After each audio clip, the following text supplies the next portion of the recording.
Live from Studio 6B in the Fimple Jamont Recreational Center for the Fashionably Retarded, it's Pran Funkels Live. And now, join us for lots of prank phone calls. Pran Funkels. Pran Funkels. Live. Pran Funkels. Welcome to the show. We're just whispering the whole show now. Well, I have to, for real, because there's someone staying over here, and I don't want to wake them up. So anyway, no, I can talk somewhat normally though, but You motherfucker. I know I was just playing around. But no, so did that theme sound too loud or too quiet? Or? Sounded good here. Okay, I cranked my player all the way up because I noticed it's a little quiet on YouTube when I'm hosting and play some stuff. So okay, but I'm gonna be in limited capacity tonight because I don't want to wake up company. So I think Cody's going to be doing the dialing, and I'll be talking kind of in a hushed, little bit of an NPR tone here tonight. NPR.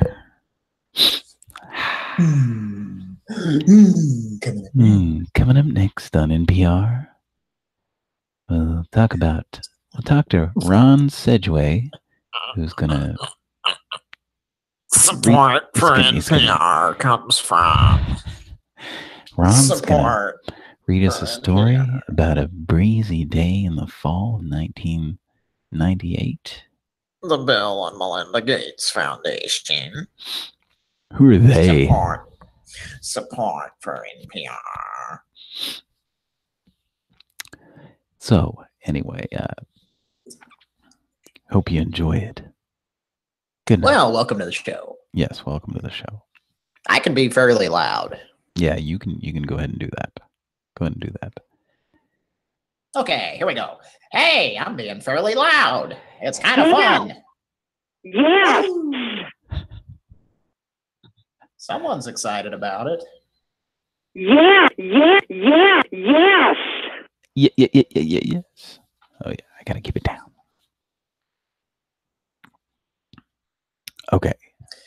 Oh boy. Welcome to the show, everybody, and Kira may be dropping in here and there tonight. We'll see.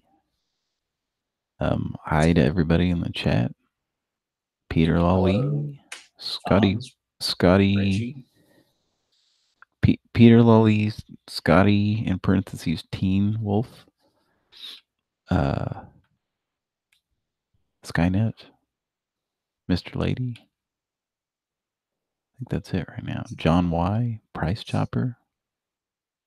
Who else? Bald Bull Shannon. Why, John? Why? The Life of Tony. Here for the comments. I say him. Okay. Okay. So yeah, let's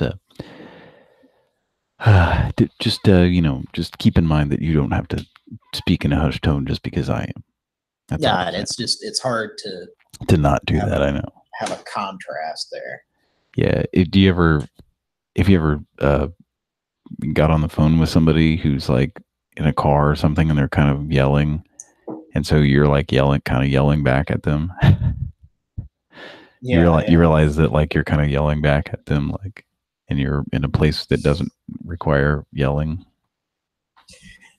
Yeah, I've noticed that. Like,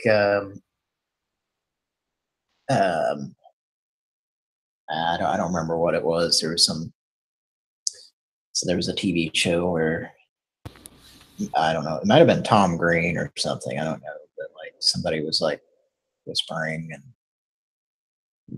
started whispering and was like, "Why are we whispering?" Yeah, that's an old. I think that's kind of an old TV gag.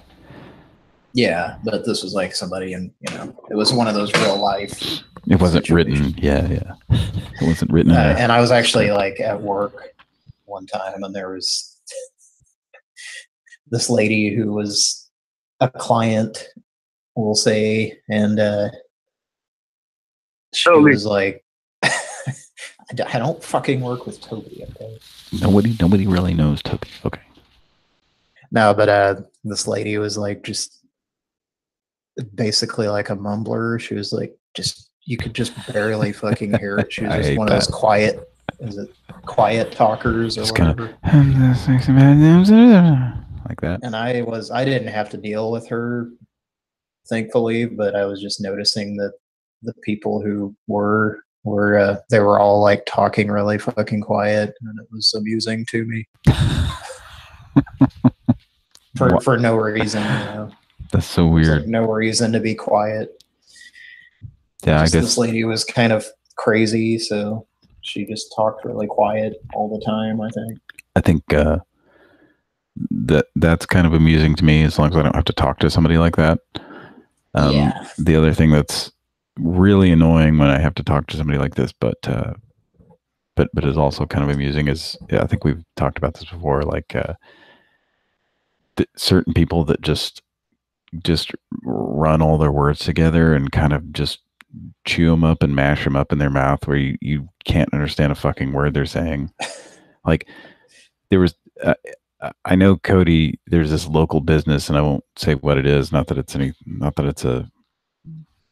a massage parlor or anything, but it's a local business that I think massage parlors that we both 25.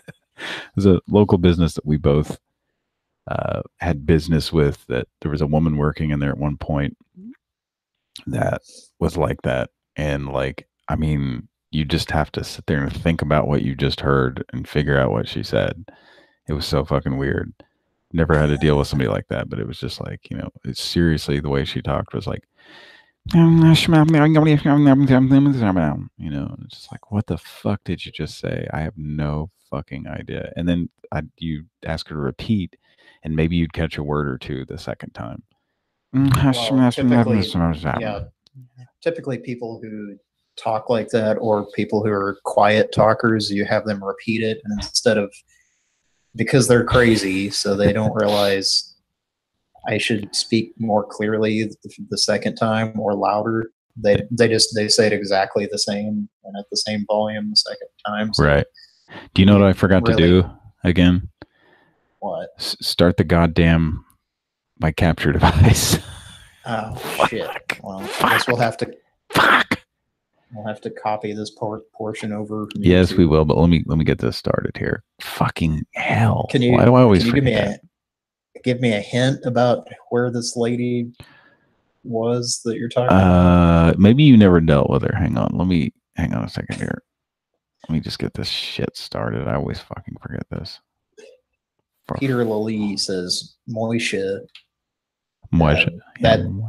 That's not how we choose to spell his name, but yeah, he's definitely one of those people that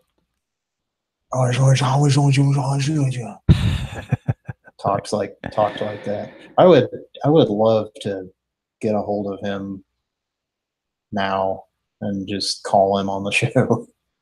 Yeah, who knows if I have a feeling he still sounds like that. Oh, he does. Wait, no, I'm sorry. Maybe, he went to college, so I'm sure they straightened that shit right out. Yeah. Right? Maybe he's a little more intelligible now. I don't know, like his speech. Nah, I'm being sarcastic. I mean, it's not like he went to some Ivy League school or anything. I'm guessing he still talks like that. So the clue that I'll give to the place where I think we both had business dealings with is it's a place that sends out, like, and I still get these every once in a while. They send out these letters soliciting business, like, still to this day. Like, it was like years ago when I used them. Actually, I might have used them a couple of times. But and I don't know why I'm being so secretive. It's not really a big deal. It's just kind of like, I don't know. I'll just say it's just like it's a loan place. It's a place that will give you a loan. Oh, Yeah. So yeah. do you know the lady I'm talking about? No, I don't think that lady is there or But wasn't you last know what I'm time. talking about though. No, I don't think I ever dealt with her. Okay. Well, I don't know. I think I used that place twice, and she was definitely there the first time, and then the second time it was like years later, and I don't remember if she was there or not. But it seems like she was, and I mean we're talking maybe 7 or 8 years between the times I got loans Yeah, from there. I've never had anybody that was hard to understand there, Okay, that's so fucking weird. but I think I remember you talking about it. Yeah, Anyway, I can't even imitate it. So fucking. Then I'd go, like what? And she'd be like, I was write down the last one, or something. well, It's it's like, kind of like we get people on order lines that talk like that sometimes yeah. on the show. Well, that's the person you want answering your, taking Like, orders. remember that call that the buy it home or whatever it was, the auction line, The where the cable lady auction. she kept saying, is it Angie, or whatever her name is, Angie, bid your number, please. Bid your number. Bid your number. They were just used to saying the same thing every time they answered. Bid your. She was just like running it all together. Oh, yes. Dane 253 is here. It says a female boomhauer. Yeah, kind of. I would agree with that. That's accurate. Hey, you want dang on. Airwick Cartman's here too. It's Airwick air freshener Cartman. It's an air freshener. It smells like Cartman. Speaking of King of the Hill, we should call Taco Bueno and Whataburger tonight. Do they mention Taco Bueno on King of the Hill? Yeah, I've seen some where they do. Okay, It's based out of Texas. Yeah, I know. Yeah, like Whataburger. I was the other day. I was thinking about. I almost was considering going there for lunch again. Taco Bueno.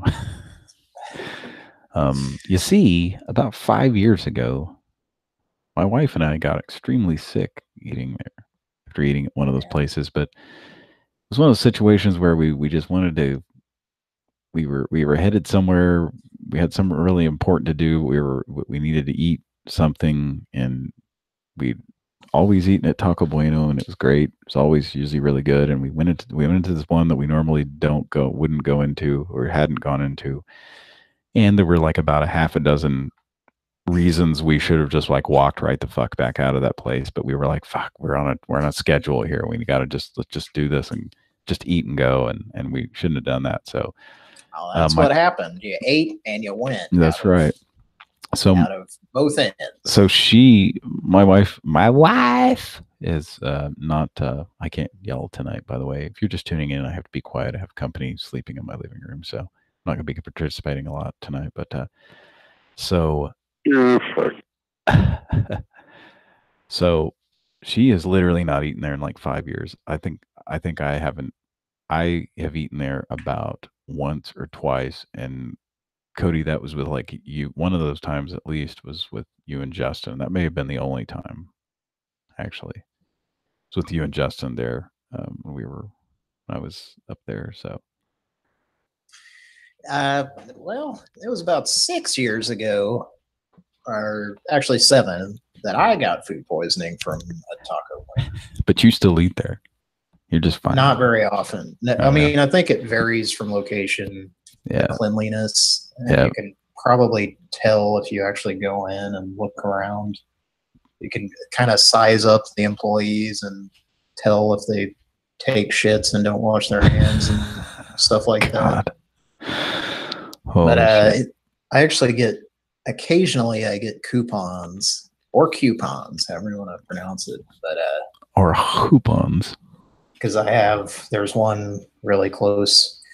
There's actually a lot of fast food places pretty close to where I live, but oh boy, the Taco Bueno coupons are like pretty good for coupons. Which I mean, I still rarely go there, but sometimes I'll go there just because I have the coupons and I haven't eaten there in a long time. But there'll be like a free taco and a free burrito, no purchase required. So you Really? can just like, Wow. I never and saw that. they're not supposed to take more than one at a time, I think, but they usually will. But Yeah. and if they don't, in Tulsa, there's like a Taco Bueno per every square mile. So I've actually just driven to a different one and used another coupon. Yeah. Just had a free lunch for the day, and they also will have like half price on the big freaking items, Okay. which are very big. Which They're like Peter Griffin enjoys. Yeah. the big freaking. I'm doing a commercial for them, even though Exactly. we're talking about getting food poisoning also. But Yeah. the big freaking nachos are. It's like enough for 2 people probably. Right. Yeah. And it's normally like $8, I think, but it's 4 with the coupon. Anyway, Well, we used to eat there, quite a bit. like the combo, the platters, the Luann platters. Yes. Speaking They of, have like half price coupons for those, which is a pretty good deal. So we used to always eat there because it was always as cheap. And the thing we liked about it, or the thing I always liked about it, is the beef didn't taste like some kind of shitty oatmeal paste like the other taco places. I don't know. They just did something to it to make it taste more like meat. I don't know. Maybe it wasn't, but I think they did good. They did a good job of covering up the fact that it wasn't meat. But it has its own flavor that's specific to Taco Bueno, which I've always thought it kind of tastes like eggs, and maybe they use egg in it. They might use something. egg whites in it or something to thicken it up. Egg yolks. That's why I come here. Yeah. So Mr. Lady had said that the high school in King of the Hill has a Taco Bueno, which that rings a bell. Okay. Yeah. We actually, when I was in high school, we didn't have a Taco Mayo, but you could get burritos from Taco Mayo, and I think they had Chick-fil-A, right, which was kind of weird because we only had, I think the only Chick-fil-A back then was in a mall that was nowhere near the high school that I went to. Right. Yeah. But Mr. Lady also said to ask Mike about Tico's Tacos. They're Richard's favorite from Howard Stern, which I'm guessing, is it Tico's or Taco Tico? Taco Tico is a total taco. Is it taco? Yeah, I was gonna say Taco Tico is. We had those here up until like up till the mid '80s. We had those here in Oklahoma. I think they might still have them in Kansas. And I think that's where he's from. Richard. Kansas. Okay. Yeah, Richard. They're definitely. I think they're in Texas. Maybe, I don't know. Anyway, but they got really good. They have really good taco burgers. Correct me if I'm wrong. Too. Back to Taco Bueno. Wasn't the parent company, or wasn't Taco Bueno like a fast food spinoff of Casa Bonita? Like there wasn't the owner owned by the same. Yeah, I think it's owned by the same company. Yeah. So it was basically just a fast food version of Casa Bonita, which I think there's just a few of those that in existence still. But yeah, I think maybe the one in Colorado is still open. It's Casa. It's actually Casa Bonita, but everybody says Casa Bonita. It kind of makes sense because of the speaking buildings, of Eric Cartman, the original Taco Bueno buildings look similar to Casa Bonita. Yeah. And also they were kind of gimmicky because they have those fireplaces. Yes, yeah, and I've told her. We've told that story before. The story about a mutual friend of ours who he told this story, and maybe this is I'm sure the story itself is true, but the result maybe is of this what happened, and maybe it's not. But so Taco Bueno's always had a fireplace in them that had a fire in it, like year round. Like you could go in there in the middle of the summer, and they'd have a fire going in the middle of, like a fireplace. And it's necessary. Yeah, it was supposed to, obviously build, her not build, but create atmosphere or something. I don't know why the fuck they would do that. And I never knew this because I'd never even set foot in a Taco Bueno until the 90s. But so it is the 90s, and there is time for clacks and Taco Bueno. So this friend of ours, when I don't know if did he tell us this story, both of us at the same time, or did he tell it to me and I? Yeah. Did I? No, I think you just told me, but I don't know. So one day he says to me, like, yeah, Taco Bueno, obviously we used to go to this, I used to eat lunch with this guy and we'd go to Taco Bueno a lot. And he said, well, you know why they don't have fireplaces in these anymore, right? And I said, no, I don't know why. Why is that? And he said, well, when I was about 13 years old, me and some of my, my hoodlum friends, he said they talked me into running into a Taco Bueno with a handful of fireworks and throw them into the fireplace and run out. Was it that, or like a string of black cats? It was like, I imagine it was just like black cats, like, or something. So that would be funny to throw a whole string of those. So he said, yeah, he said he did it. And, he said he never fucking imagined. He said it was about like, on, I'm drawing a blank here. That the fucking movie where the kids push the hot dog cart down on the guy, like they're just goofing around and they fucking almost kill a guy or whatever, or kill him. Sleepers. Yeah, he said it was about like that. It was like they were just fucking around and didn't expect, they expected he said he expected to be, a bunch of pops and everybody go, oh no, and then just kind of laugh it off. But he said like people thought the place was getting shot up. Like people were just losing their fucking minds. Like, and of course he was out of there really, but I mean, he said that like police were there. It was on the news fucking was out there. And so it was like, if that happened these days, they would have tracked him down and arrested him. Probably. So he said like not long after that, any of the Taco Buenos you went into, the fireplace was not lit and fucking like boarded up, and like then pretty soon they were just removed. Like there was never so he took credit for there never being a fireplace at least lit in a Taco Bueno after that. So only some shithead teenage kids would think to do that. Oh, I know. That's like another friend that we had, that I was actually with him, and fucking shithead little punks. I was present for this crime that occurred, but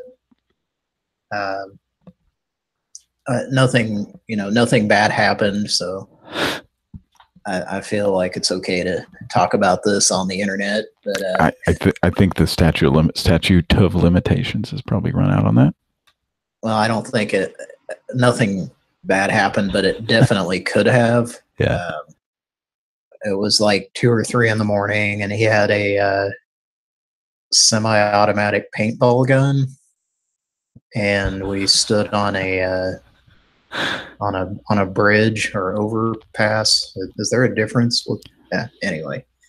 Well, there could be a bridge over a body of water, and it's not an overpass. Okay. Well, it was the bridge goes over a highway, yes, or an overpass goes over a highway. Go ahead. And waited for a semi. Oh shit!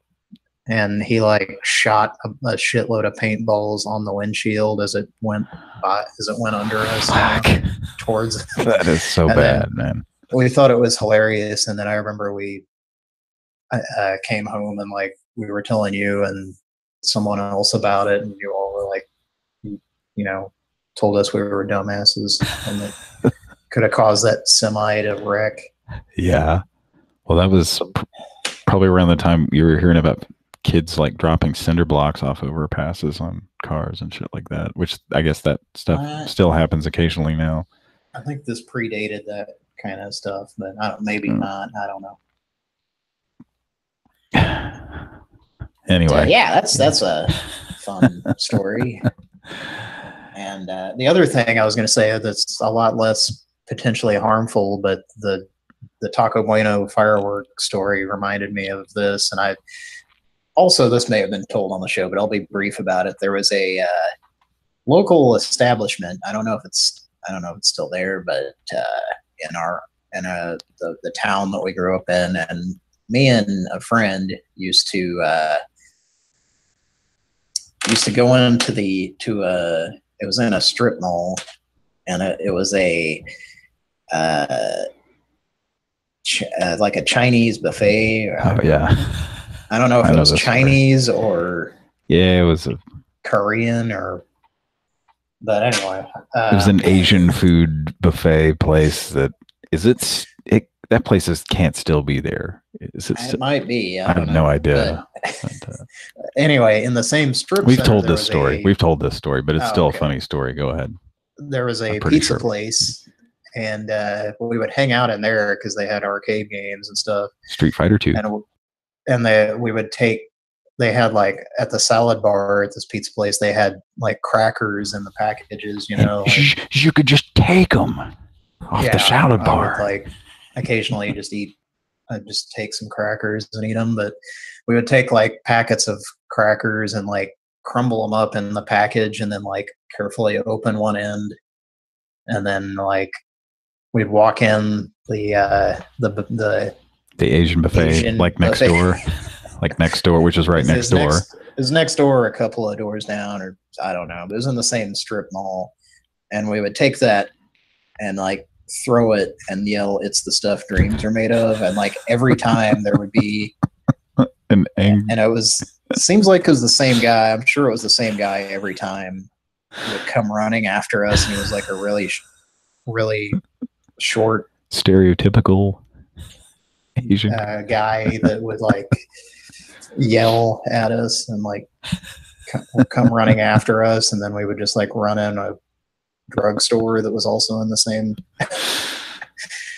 strip mall, and we did that. I don't know how many times we did that, but like it got to where they were like waiting for us almost, but the guy never caught up to us. We probably did that like at least 5 times. It's the stuff the dreams are made of. And the cracker crumbs would just like, spread everywhere. And it wasn't that huge. It wasn't like a huge mess, but it was just probably inconvenient. Took 5 seconds to vacuum them up, but it was just funny to us. Just imagine from their point of view, like why are these kids opening the door and shouting, "It's the stuff dreams are made of," and throwing crackers in here? What is happening? Anyway. So good times, simpler times, simpler times. You could be a hoodlum kid and fucking go throwing fireworks into a fireplace. I think I've told that story on the show, but yeah, that's crazy. And this friend of ours, I don't know, it wasn't all that long ago that he told me this. It was, quite a while ago, but not like,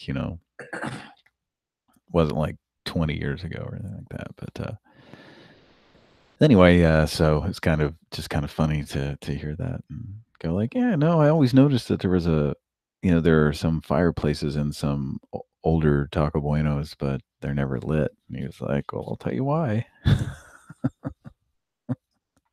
But yeah, supposedly, the police and news crews and shit were there because people thought the place was being shot up, and then I guess they finally figured out they probably saw black cats or something. But I don't even know if they even maybe they didn't even notice him throw him in there. I don't know, but no idea. There probably wasn't anybody poised to chase a kid out, or focused on the fireplace, and after the fact, somebody probably said, well, there's a kid that was walking around in here, and then he just left, so then they probably found exploded black With- cats.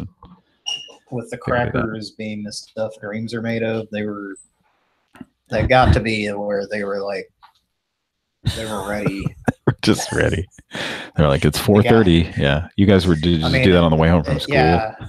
Yeah. It'd be like 3 or 4 in the afternoon, and there would never be any customers. So like usually you'd walk in and like they'd be in the back, and then you'd yell, "It's the stuff dreams are made of." And then these shops too were kind of like, they were kind of long and narrow. Like the storefronts weren't very wide, but the stores themselves like went way back.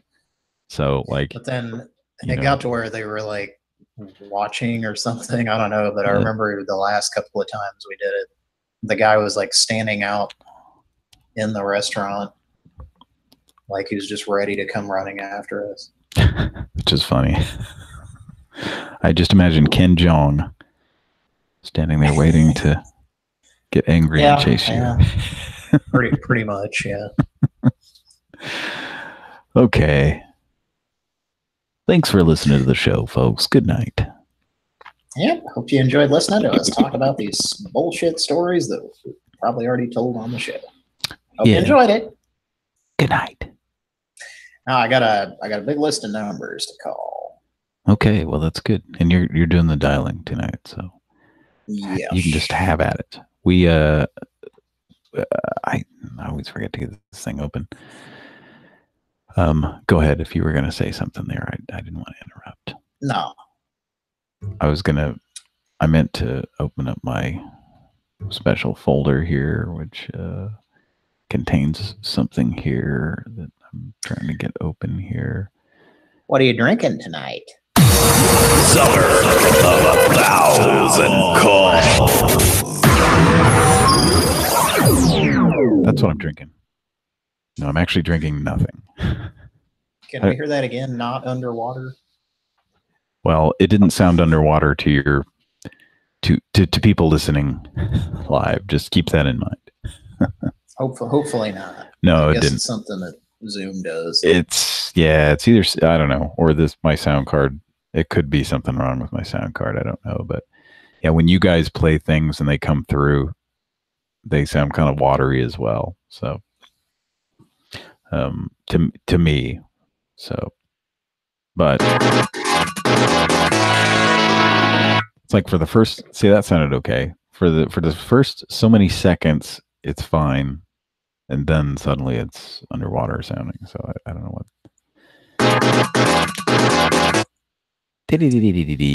Last time I played it, it got watery for a split second, and then it got okay. So I don't know. You want to make a Pran Funkel? Yeah, I was gonna say the summer of 1,000 calls. We've made it all the way up to last show. The last call of the last show was call number 578. No, 9. 9. These numbers are too close together. So this call will be number 580. Could you say that again? Just a little closer together with those. Okay. 580. Try that again. Let me see if I can. 580. Yeah, that's a little better. Pran Funkels. 590. Who's that? That wasn't me. Motherfucker. Mike. It's not. Nobody asked Georgia Brawler to count. Yeah, stop counting. You jerks. You jerks. Shit. Yeah. Yep. So, all right. Pran Funkels, Summer of 1,000 Calls. I have to keep it down. I keep forgetting. Pran Funkels, Summer of 1,000 Calls rolls on here. And let's see here. Here, there's these new promos I made here. Let's try this one. Summer of 1,000 calls continues. There we go. That sound good and watery there? It did, yes. It sounded like a water burger. A water burger. Yep, that's Water, water, water. that's what it was when I was a kid. I thought. Burger, Oops, sorry, I talked over. Burger King. That's what I thought it was when I was a kid. Water burger. What? Why are we serving burgers with water on them? I don't. Doesn't make any sense. Well, that's better than Haribo Build-A-Burgers. Har- Hamburger speck. Haribo. Terribly sorry.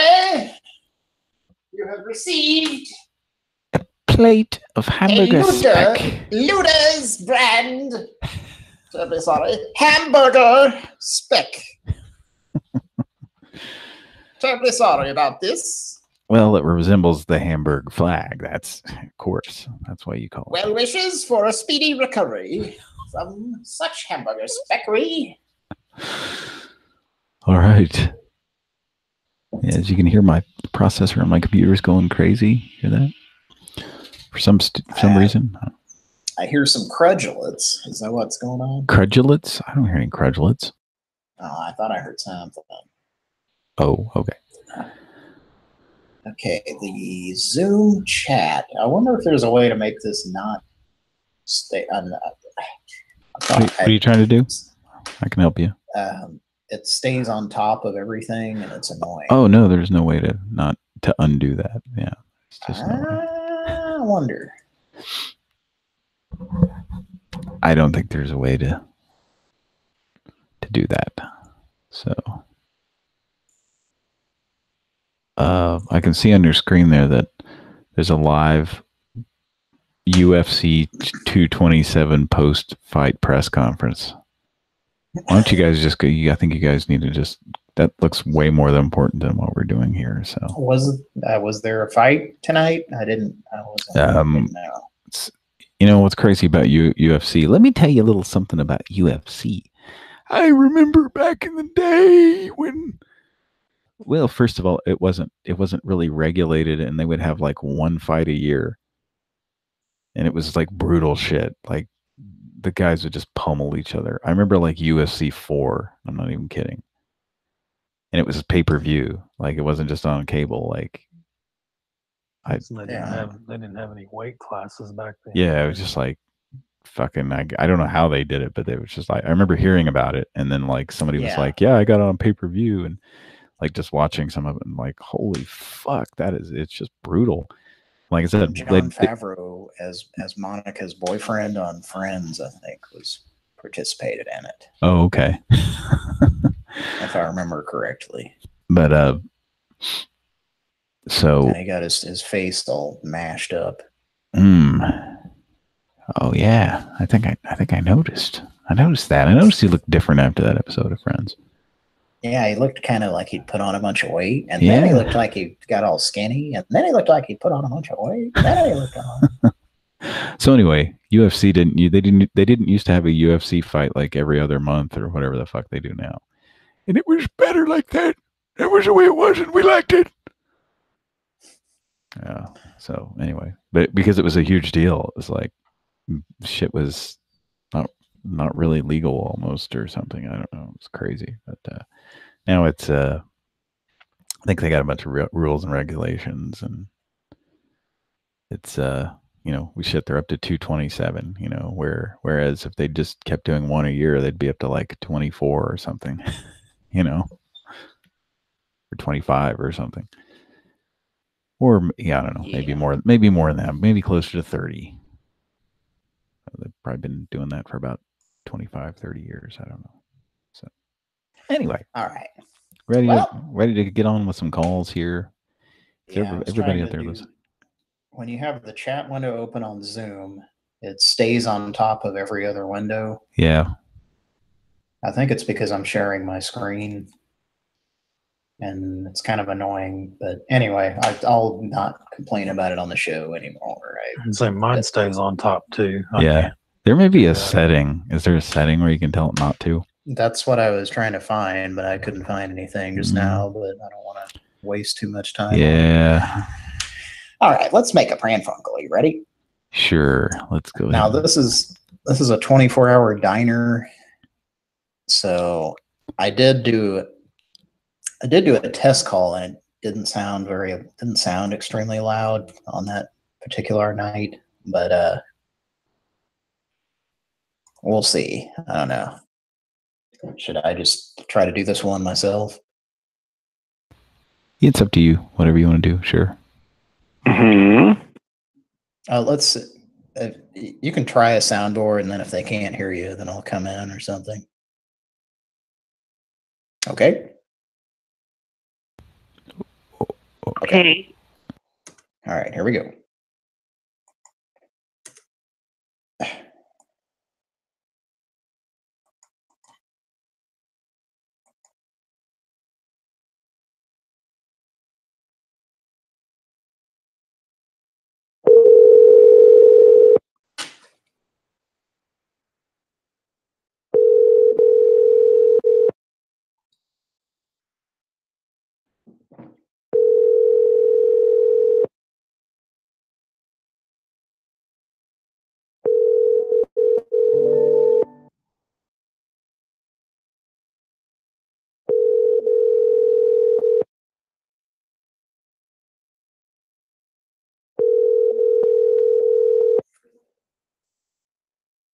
Call him up.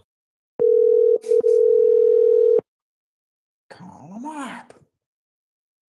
Call him up. Can I help you? Hello, this is Greg. Hi, Greg. What can I do for you? I just answered the telephone. I'm a sea captain. What? I'm a sea captain. A sea captain. You're a sea captain. Cool. Okay. I just answered the Can I do telephone. anything for you? I think there must I be do anything some for you? misunderstanding. I didn't call anybody. All right. Have a good night. I am really whacked out. They sounded busy. So I did get that call, but just one more thing that's going to have to be fixed. Did you hear the little bring during the broadcast there? No, during that call. Well, it was just during the ringing, so all I missed was a bunch of ringing. I actually got it restarted, but my stupid capture device, when I started it, I don't know if you noticed, when I start this, a little bar opens up that has a stop button, and it also shows how long you've been recording. So when I started that originally, I started it really low on the screen. So the little bar that opened up was down in my taskbar, sort of, or covering it up. So I was trying to see if I could move it a little bit, and it actually stopped recording the show. Okay. So are you looking at the Zoom chat? Because Mike, I think, has been recording the whole show. Okay. Well, in that case, I've been recording, but I'd like to be able to stop it eventually. Okay, yeah. I mean, you can stop it now. I'm going to keep it going. It stopped by mistake because it thought I pressed a button, and then I just. But you know what? It's not. Quality will be better, right? Yeah, it will be better.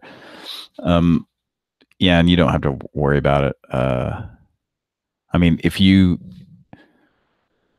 was going to say, if you have a way to just send me like the first however many minutes we were on and I forgot to start it, that was, I don't know, how many, 5 minutes of it or something, probably not more than 5 or 10 minutes.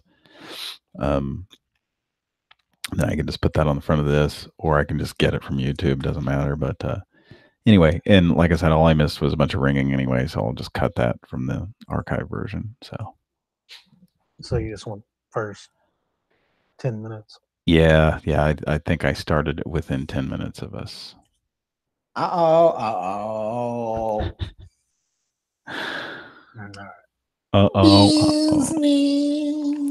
Business.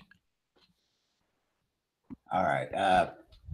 Maybe we'll call that restaurant back later, and maybe they won't be quite so busy. That's actually in Pennsylvania, so it would be, it'd be like 2:47. So they're probably full of drunks right now. Oh, you know. I think when I test called them, it was closer to midnight our time. It was, 1 o'clock their time, and it sounded quiet when they answered. She could hear the soundboard, though. Yeah, that's good news there. Yeah. Unless she was It sounded talking like over it, but whatever was going on, like the background noise would taper off, and then she could actually hear us. So yeah. Yep. All right. This next one is a heating and air company. Okay. The first several numbers, the first I don't know, the first several numbers on this list, I did test call them at like 12 or 1 in the morning, and they did answer with there's one or two of them, there was like a message that either said keep calling back or leave a message and we'll call you right back is the only exception. But anyway, these first several numbers, they did answer. So anyway, this is a heating and air company and all of these are labeled as 24 hours. So one of them, I did a test call and they didn't answer and I just hung up, and then they called us back and left a message acting all like passive aggressive, like, oh, I was just returning your call from 1:42 in the morning, and it's like the name of the place has 24 hour in it. Yeah. So, it's just the name of the store. It's not doesn't mean we're open then. How dare you call somewhere that's 24? How dare you, sir?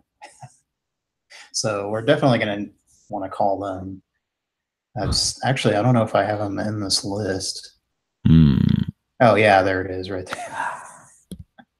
Yeah, it's coming up in the list, actually. So anyway, this is the heat and air. And Mike, you want to do this? I need 8. Oops. I was clicking. That's enough, Dick Van Patten. It is 8 punches to the face of a disobedient child is enough. All right. Whenever you're ready. Dick's got his van that he's trying to pat kids in. He's trying to pat them down. He enjoys patting. His van patting. All right, you ready, Mike? Yes. 581. Hope you heard my stomach make a noise there. Oh, yes, I did. Did you? I believe so, yes. I believe we got that. Okay, good. I'll be right back. Platook.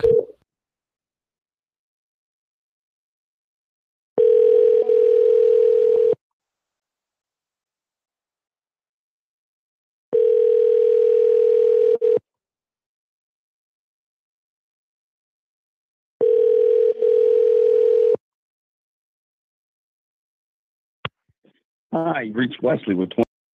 Leave your name, number, and a brief message, and we'll get to you as soon as we can.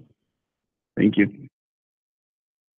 At the tone, please record your message. When you have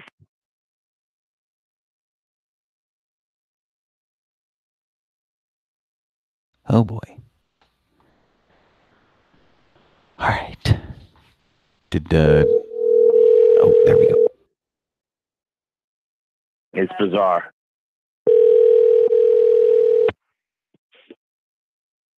"24-hour heating and air, can I help you?" Hello, Mark here. This is Wesley, the 24-hour heating and air, can I help you? About 1:38 last evening, in the morning, I received a kind of bizarre phone call from this number. Well, what now? Some lady called me, and some like an old lady, and it's bizarre. I have no idea what's going on here. It's a fairly secure line. Okay, I have no idea either. This is a business was traced to there, and this is my phone, so the number was traced to there. I don't know what to tell you. No one's called. This is a private residence.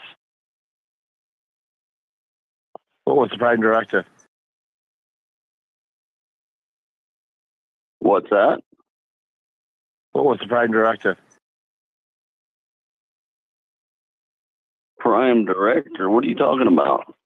Yes, sir. I don't know what you're trying to figure out here. What was your MO? This is...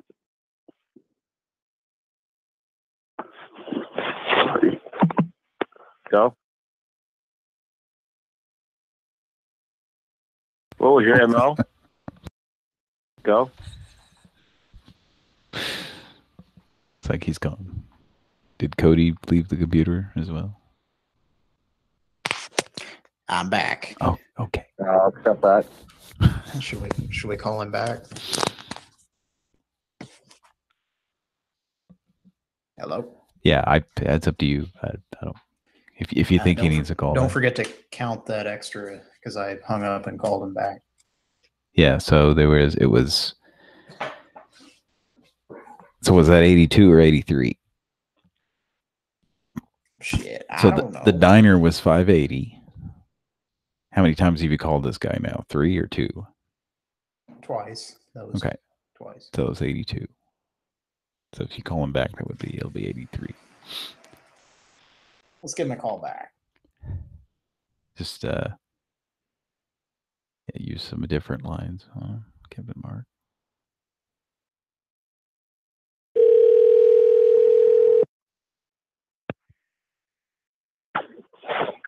Hour Heating and Air, can I help you? Hello? If this is a prank call, I do not appreciate this. Do you know anyone that knows people at the Naval Academy?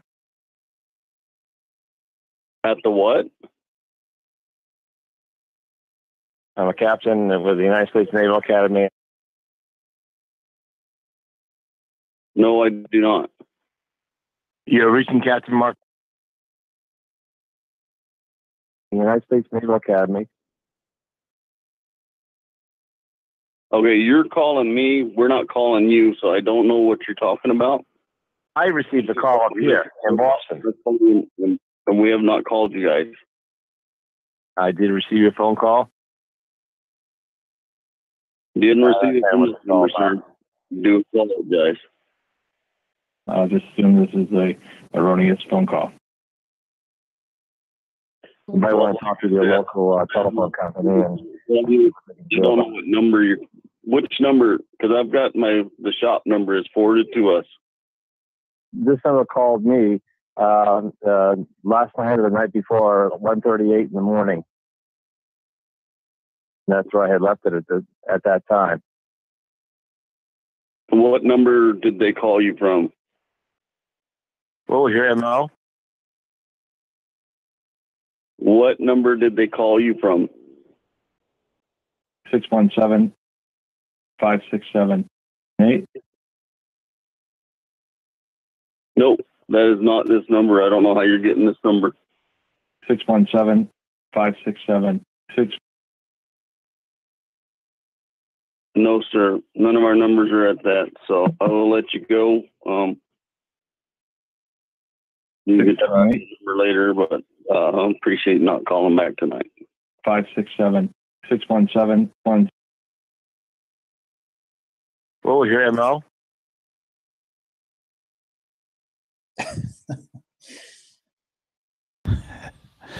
Okay, well, he's being nice about it. Yeah, he's not very entertaining and no, being annoyed and whatnot. Yeah. All right. Well, coming up next, we have a locksmith in the state of Washington. Washington. Alabama. Washington.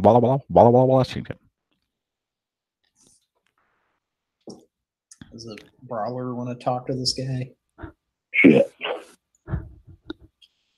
Or you just call up a different person? Call up a different... Queer hunting a day? What do you just fucking call people up every night, a different person or something, and fuck with them? A different Alan Parson every night? Ask them about the project.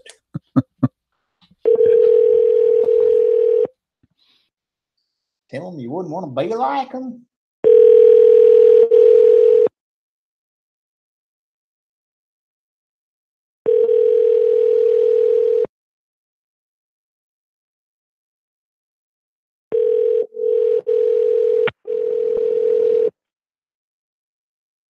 $10 each.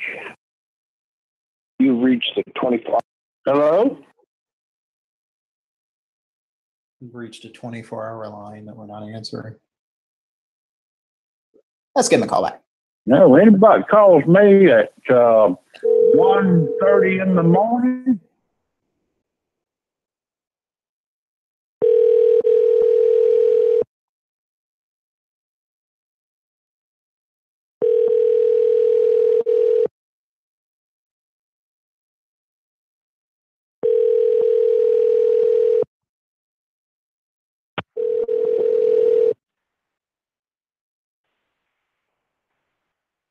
You reached the 24-hour emergency lock.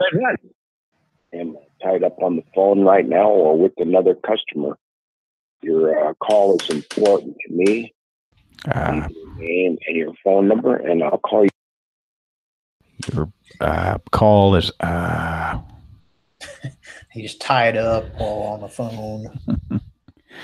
Sounds kinky. I've got a dominatrix that's tying me up. There's a hot, horny guy here. He's going to teach me geometry. See your stuff. Got a big mustache and glasses. He's slurping. He's got me tied up on the phone, and he's tickling me with his mustache. He's giving me a mustache ride. Or you can pay by check. He's running his mustache in my armpit hair. It's kind of getting tangled up in there.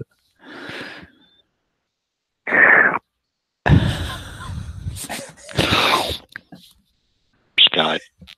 Okay.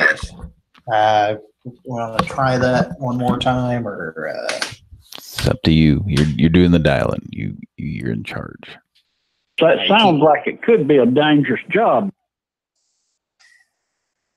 Well, somebody's got to do it. Let's try it one more time. You can count here? Yes, this will be... Tell us, Mr... too late. 586.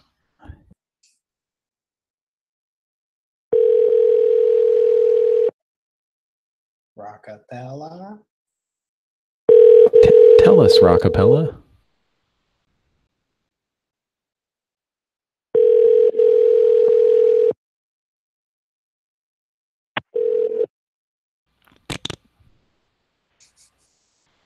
You reached the 24-hour emergency lock.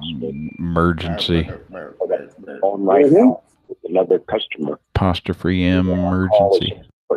Leave your name and your phone number, and I'll call you back immediately. I'll leave a message.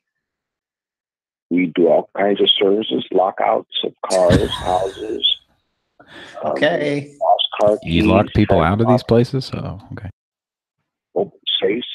We do safe combinations. We sell safes and various other services. So leave me your name and phone number. Hot, horny guy. I'll call you back. Services. And thank you for calling. And here comes the beep. And thanks for the filibuster.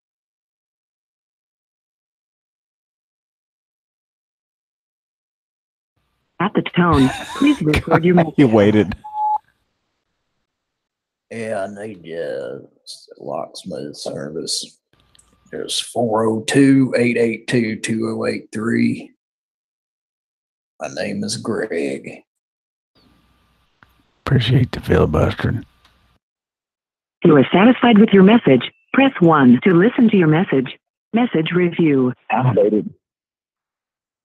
Yeah, I need locksmith service. There's 402-882-2083. My name is Greg. If you are satisfied with your message, press 1 to listen to your message. Press 2 to erase. To send your message with normal delivery, press.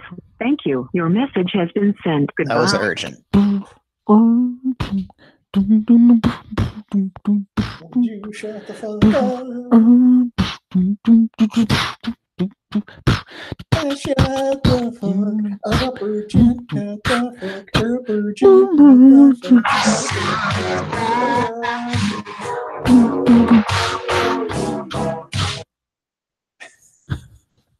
Would you shut the fuck up, urgent?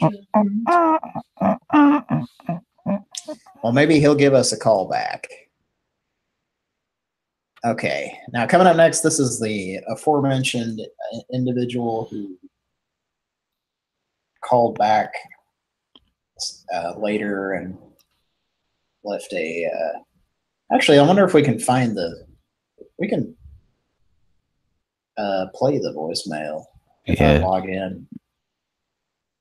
Oh shit! I don't know if I can do it. Yeah. Patrick, you can because you're logged into the. Yeah, I could do that. Oh, actually, no, I'm logged into it. Oh, it is the dialer. Yes, yeah, you're logged in the dialer. So you know how to get to that from there, don't you? Just. Is it this address? Are you watching my screen? No, hang on a second here. I think it is. Yeah, that's it. Okay, let's see if we can play the voicemail the guy left. Yeah. He's probably not going to answer based on the fact that he didn't answer. But little tape recorder thing there. So that's not it. That's the massage one. Yeah. These are all texts, I think, here right now. Yeah, those texts. Yeah, click on that. Yeah. The real.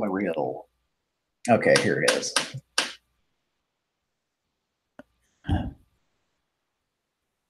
Yes, I was just returning your call.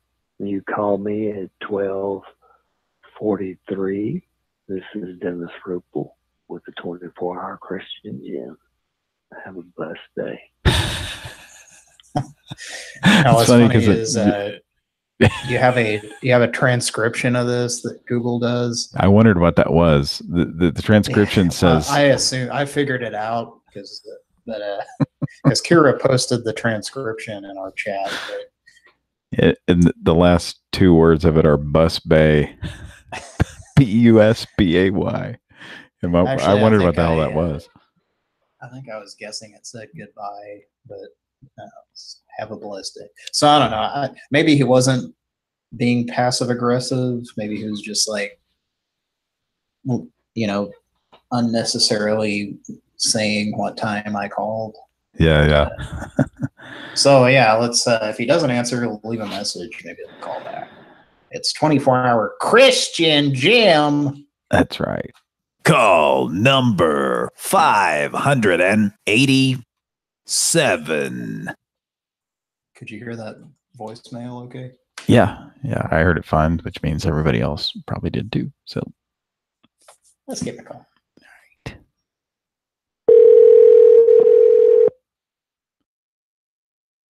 Brawler, maybe. Yeah, well.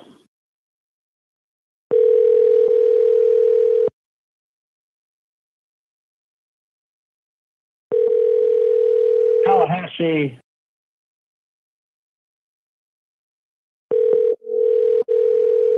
Pensacola. You have reached the 24-hour Christian Gym. Say what? Let's give him a call back. And then we'll leave a message. Destin. Send me a check. Nathan George. You have reached the 24-hour Christian Gym. Sorry, I am. That's interesting. One ring that time. Yeah, it could have been. It was the answering machine was running during the last call. I don't know. I'm kidding. I don't know. Oh yeah, if it's like call notes, so it's like voicemail, but sounds like it's an answering machine. Yeah. Hey, comments. Hey. There is comments. Hey. Press 1. Hey. Here's a bunch of numbers you can press. None of the letters correspond to any of the actions you'll be performing. You have reached the 24-hour Christian gym. Sorry, I am unavailable. Please leave your... So why is it going straight to voicemail now? Maybe it is a cell phone and it's just been turned off now. That's very possible. Those were calls 587, 88, and 89 on your summer of 1,000 calls.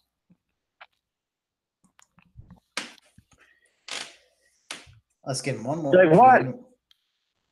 Leave a message this time. What? You have reached the 24-hour Christian gym. Sorry, I am unavailable. Please leave your name. Yeah, this is Craig. I just had a couple of questions. If you could give me a call back. Sure. It's well, we have Herkley Burgers, but it's area code 402-882-2083, and I've been trying to get a hold of you. Thanks. If you're satisfied with the message, press 1. To listen to your message, press 2. Message review. Yeah, this is Craig. I just had a couple of questions. If you could give me a call back. It's well, we have Herkley Burgers, but it's area code 402-882-2083, and I've been trying to get a hold of you. Thanks. If you're satisfied with the message, press 1. To send your message with normal delivery, press... Thank you. Your message has been sent. But how? What option did you select? What option did you select before you sent it? Urgent. Emergency. Christian gym.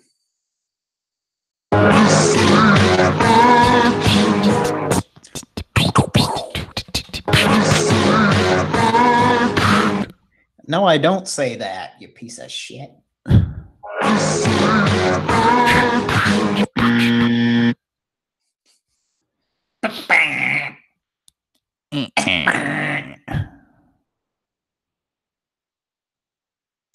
All right.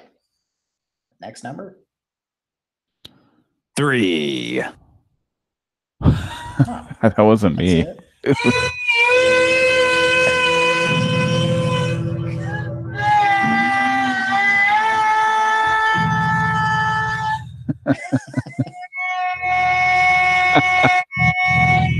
God.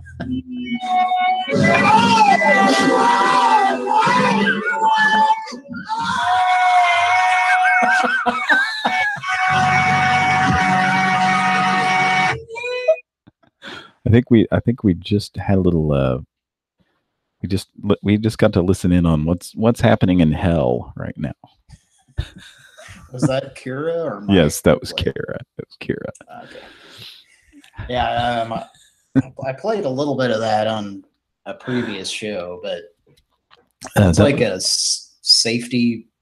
I don't know if it's an OSHA produced video, but it's like a workplace safety video that's like has that woman singing really poorly, and then it has really graphic, sort of crappy special effects, but like people being severely injured in a factory, and it's like screaming over the music. Play it.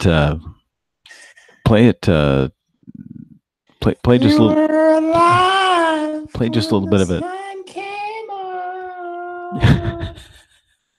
Let's keep it that way. Okay, Kira, play just a little bit. Play just a little bit of the opening there. Remember how I said that thing sounded like The Thing, 1982? I played just a little bit of it at regular speed, if you're listening, Kara.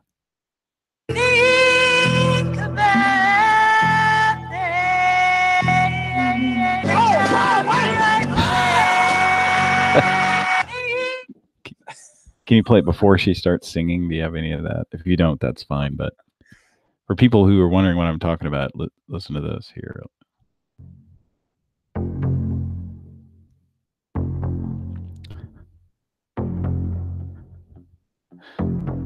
Escape from New York. Well, yeah, this is John Carpenter's The Thing from 1982. But Oh, okay. Well, I was close. Well, and what's funny is he credits this other guy as the creator, but it's obvious. It's really obvious that this is very John Carpenter. I mean, like. Anyway, that's what I thought it was originally when you were originally were playing that, because I was like, The Thing on the last show. And anyway, so because it's got that same kind of dong dong, but then it has some woman. Come on.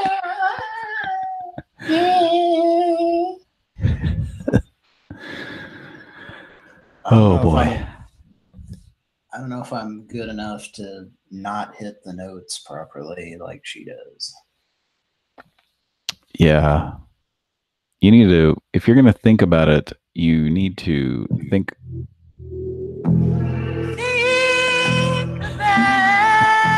Yeah.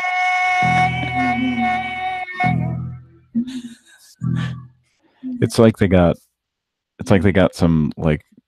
some really dark, cool, like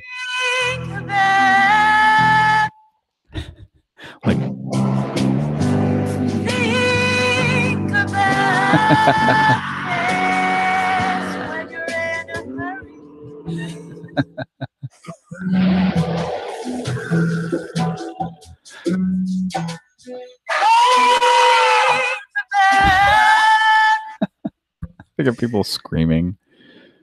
It's Jesus. very morose. Yeah. It reminds me of like taking, like being in woodworking class and watching safety videos, and they were like kind of similar to that, but not quite so extreme. Or you know, kind of like those drivers ed videos where they're trying to like scare the shit out of you. Yeah. I don't know if they still do that. They probably don't these days. But I have no idea. they probably don't have any Don Johnson videos that they show to kids learning to drive these days. Yeah, probably not a single Don Johnson starred video. So I heard that. He pulls out of there, lays a fucking skid mark in his underwear as he pulls out of there. They probably don't have any license to drive starring Corey Feldman, Corey Haim, and Heather Graham. And Corey Coreyson. And the third Corey. That's we need to start a website called The Third Corey. Well, there were three. And was the third one Corey Hart? I think that would make sense. 80s Corys. Corys, and I think yeah. if I had to guess, I would say. Well, Corey Hart was probably 10 years older than them, though. The other Corys, though, maybe not that much. Maybe 6 or 7 years older than them at least. So, but he looked about the same age because you couldn't see the bags under his eyes due to the sunglasses he wore at night. Naked dog in the morning. Dog in the morning. That's now classic rock. God. Someone's ready to bark outside. Yeah. Someone needs to think about it. I just imagine like some really, like they got this new wave artist to come in, and they got fucking Tangerine Dream to create the backing soundtrack, and then they got some weird hippie fucking woman to sing the song. Like a picture. Think about it, like Janis Joplin looking. No, what was the woman that was on Deep Space Nine? Kira would know. She watched that, right? I kind of picture her, but like less attractive and the really short haircut. But she's now on the Orville, the Seth MacFarlane space show. Well, that makes sense, I guess. Yeah. Major Kira is her name. Is that right? I have no idea. Kite. Yeah. Okay. Wait. No, I don't think it was. I don't think it was Dax. Let's see. I didn't watch that show very much, but you're talking about. I don't know. No idea. All I know is you need to think about it. yeah, it was Major Kira, and then I'm picturing. God. Now, have you been looking up Nana Visitor? IMDb. I see that. That's her name, and that's her real name. Yeah, I guess it is. Well, I've seen that name. I've seen that name, and I've actually seen that name on the Orville. I think so, maybe. Well, no one can accuse her of not visiting her Nana in the nursing home. She's literally a 999. Whoa! All right. Oh boy, we got a lot of zingers tonight on Pran Funkels. Well, we got one so far. Well, we got a lot of zingers, and some of them came out of the vending machine. At a bowling alley.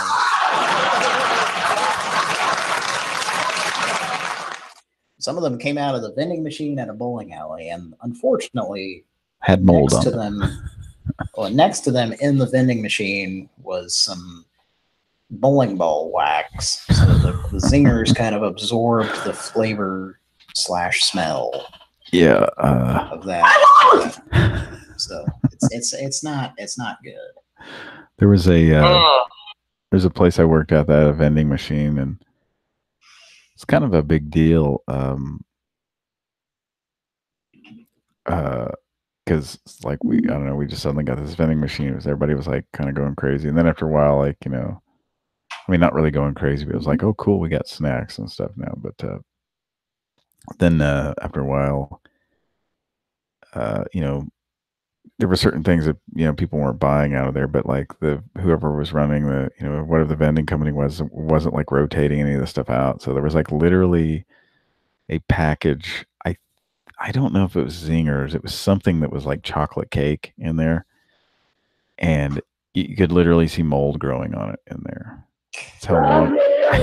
That's how long it was in there, and yeah. So I think they got rid of that vending company. They got somebody else to service it. The person that's restocking that should probably train them to look at stuff. Yeah. Pretty sure it was like a chocolate zinger or something like that. Good old Milky Way. No, it wasn't a Milky Way. It was a good old chalky looking Milky Way and oxidized. Good old buddy Milky Way. It had sat through. It's a good time for a good time with the Three Musketeers, 'cause there's lots of coffee you get with the Three Musketeers. Lots of happy good time faces, open and wide, for lots of chocolate so delicious and it's coffee inside. It's a good time for a good time with the Three Musketeers, the big chocolate bar that's coffee inside. That's just such a 70s, like that specific ad agency that Don Draper worked for. No, that specific ad agency put out like so many commercials in the 70s that sounded exactly like that. You know what I'm talking about? 70s and maybe very early 80s. I don't know.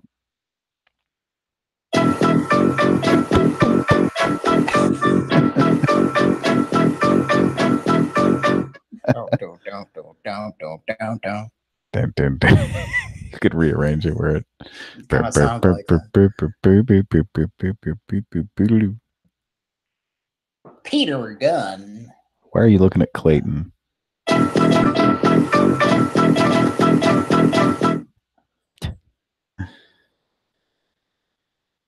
Just looking at Clayton. You know, Clayton. Has it got his credit in Legend of Zelda in there? Nah, I didn't see it. Wait, let's go back to 87 here. We're looking at the IMDb page of Rene Aubergenois. Is that how you pronounce it? I guess. I don't know. Zelda, become a legend on your Nintendo Entertainment System. Who played Ede on STDSN. You should probably get back to the show. What do you think? Formerly known from whoa, no, I scrolled past. He was on Benson at playing the part of Clayton. Clayton, yeah. What was he on there? The butler? I don't know what the hell it was. Clayton. He was the butler / I don't know if he's well, I don't know. Anyway. He was a people handler. Well, he also played Dr. No Good on DuckTales, but here's a couple of fun facts. On the TV series Snorks, he played Dr. Strange Snork / additional voices. Huh. And also, during that same time period, he was on a television show called, now maybe some of you might have heard of this one, The Smurfs. The Smurfs. Smurfs Adventures. Played the part of additional voices. Smurfs will return after these messages. Fucking messages. Isn't that interesting that some people that were on the Smurfs were also on the Snorks? That seems like grounds for gang warfare. Yeah, that's a conflict of interest. They should have.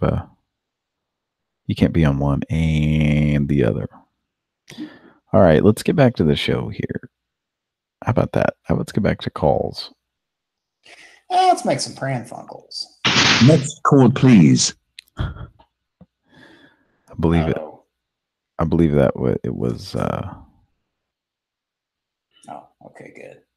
I thought I exited out of my dialing window, but I didn't. All right. I believe we're up to 591. I think the last one was the message we left, right? Yes. Okay. So coming up next, we have a wrecker service in Indiana. Pat's favorite place to frequent. This is in honor of Pat.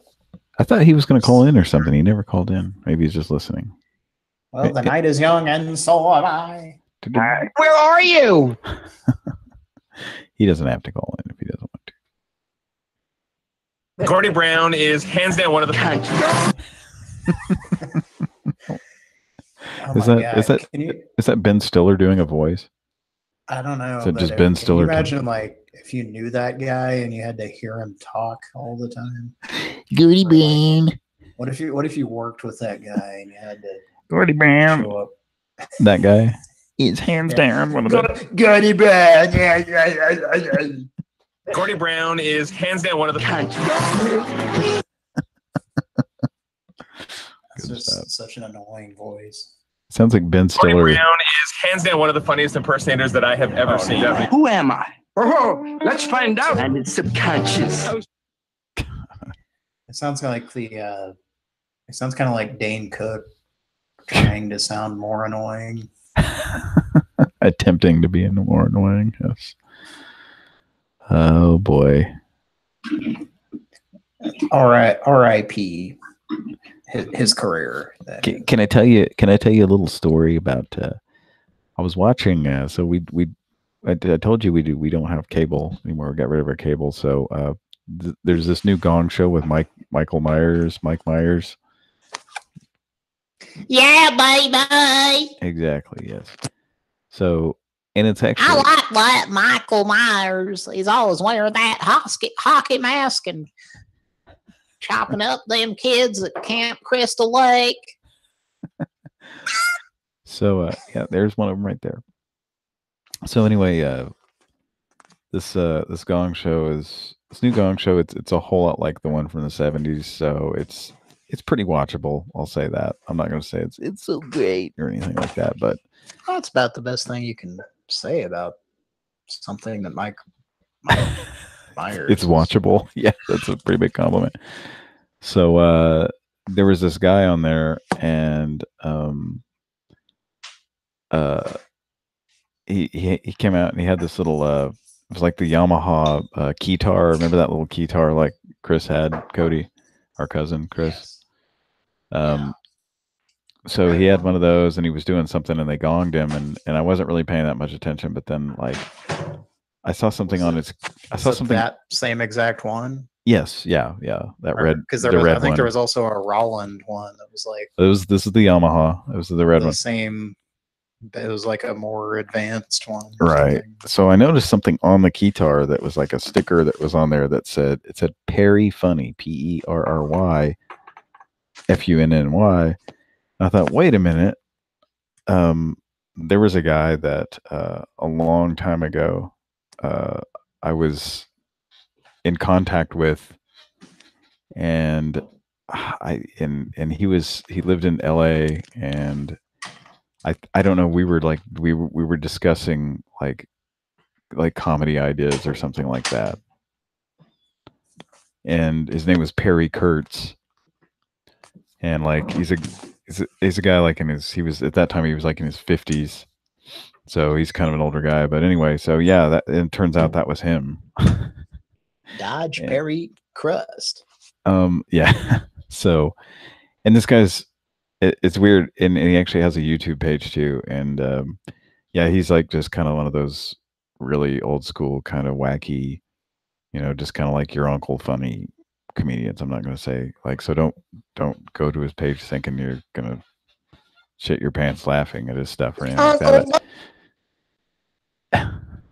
I think you just got cut off. Are you still there, Cody? Uncle.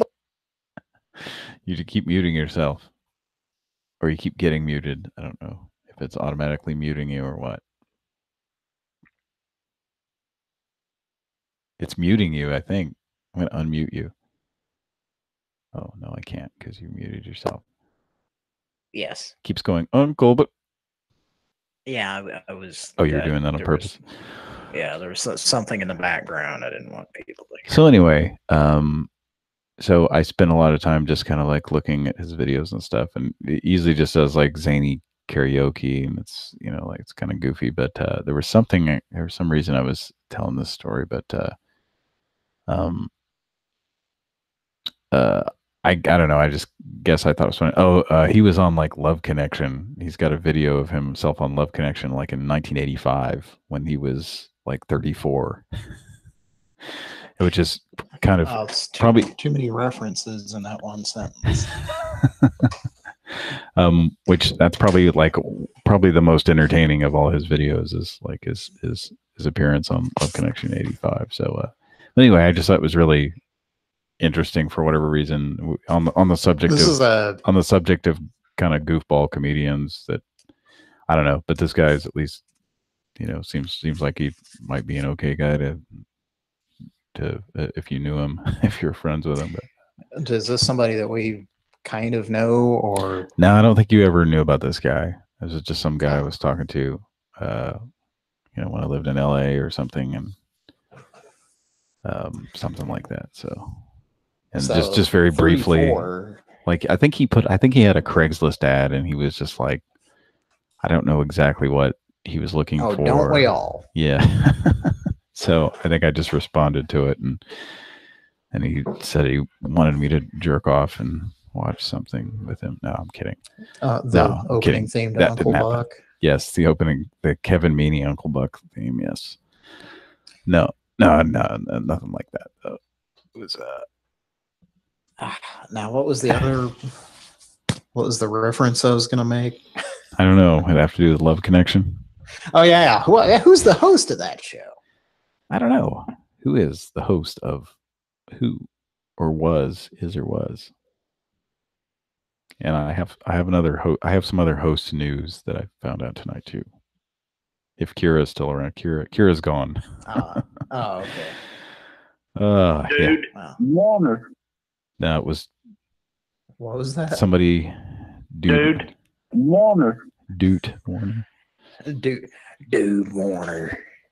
He's a cowboy. Do you want to hear my other host news? It was Chuck Woolery. That's entertainment with a capital C. That was the host of. Could you repeat that? That's a little bit more. That's with a capital C. Woolery, Bullery, Woolery, Bullery. Is that what they're saying in there? They're saying Chuck Woolery, but I mean it's Woolly Bully, so it makes me think Woolery, Bullery. Yeah, they're admitting he's a bully. I guess so. Come down to Woolery, Bullery and get you a bull. Watch my show now. Watch it, or I'll beat you up. Woolery, Bullery. Let's hear this host news. So I was in watching regular TV, which I've discovered a lot of. It's kind of fun, you know, for now, just watching regular TV. There was a certain movie club that I saw was coming on tonight when it came on around 9 o'clock, and I thought, yep. So I decided to watch the opening of that, and was a little bit disappointed to see that our friend Mr. W is no longer the host. What? Yeah, I don't know if this guy was just filling in, but we can say his name. Did he? Have we said it on the show before? Yeah, I guess he's a public figure. So, BJ Wexler. Yeah. BJ Wexler is no longer hosting the OET Movie Club. When the fuck did this happen? And why? Is his son hosting it? No, it's just some dude, some guy named Gary Bill. Busey. No, it's not Gary Busey. It should be. It's Bill something. Yeah, I didn't know either. Did he retire or something? I mean, I know he's an older guy. I know a local rag that would have an article about it if he did retire. Yeah, a local blog. I like to call it a rag. Let's see if this is a guy. We probably talked about it on the show, but just basically plays old movies on the local PBS affiliate in all of Oklahoma, Tulsa, and Oklahoma City, which I assume basically all of Oklahoma, but he uses did use the Gremlins theme as his theme of his show. Yeah, you just play an old movie and talk about it, kind of like they do on, kind of like Robert Osborne used to do on what was that? What was the TCM? Yeah, Turner Classic Movies. Basically, only this guy's been doing this for like 30 some years. I think since '85, since Gremlins came out. Oh man! Did you see what came up in? Oh, okay. No, that's not him. No, I was looking him up too, and yeah, it says he's been honored with a celebrity sandwich. That sounds hot. That sounds pretty dirty. Scott. Okay. I guess a bunch of people have Googled that he died or something, so it comes up. No, I have no idea. His name. No, he didn't die. I think we would know about that. Maybe people just assume he died because he's not on the movie club anymore. Yeah, because why else would you retire from that? Yeah. Let's see. I'm trying to find something here. I'm trying to find something that says that he is a lemon party. Oh, okay. Well, I wonder the new host. I'm sure it is. Let me get back to your screen there so I can see. Is it like Bill something? That guy? No, that's an article you're looking at. I was just looking at that a minute ago. I need to write an article and just put a picture of myself smiling at the top of it. Yes, I wrote this article, so here's a picture of me. Think about me while you're reading it. And also, think about this. Okay, let's get back to the calls. Sorry to derail the whole show here. Well, I'm curious if BJ retired. Let's look at. Are you a retired gentleman? You're just trying to figure out if he. There's a lot of links to him talking about reflecting on JFK's death. So, well, his Facebook page hasn't shared anything in the last. Well, that you can see, it hasn't been in 4 years almost. I'm no friend of his, so. How come let's move on with the show. How come he hasn't added you as a friend? What a dick. Why didn't he just randomly go, I'm going to add Cody as a friend? Well, for starters, I didn't send a request.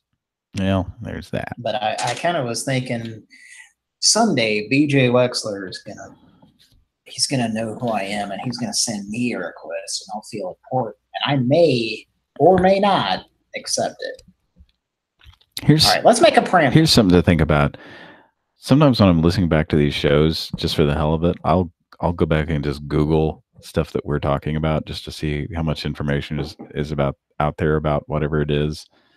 Yeah. And I wonder, are there people who listen who do the same thing? Just like we throw out these oddball references, people just Google them just to see what the fuck we're talking about. These local, especially the local references like BJ Wexler. By the way, in the corrections department of Pran Funkels, I believe on the 12.5-hour marathon episode, I was talking. You made a mistake, asshole. I made one mistake. In 12.5 hours. Yes, go ahead. I broke one simple rule to dating my teenage daughter's wife. Go ahead. My wife. I was talking about Star Tropics and the sequel that they made and the video that I watched talking about it, and it was not.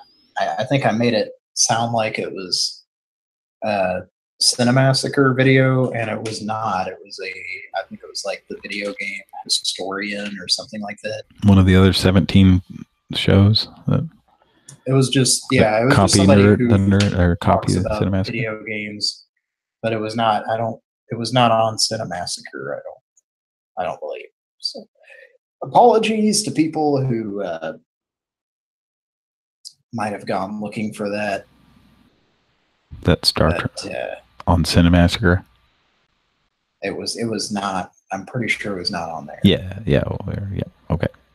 But it is an interesting story. The whole Star Tropics, how it got made, and the sequel and all that. Anyway, Pran Funkels. Want to make the next call? Sure. Let's go ahead. This will be, I believe. This will be call number 591. The following presentation is rated R. Oh, shit. Okay. Everybody hunker down. Hunker down. Put your kids to bed, folks. This is where things take a turn.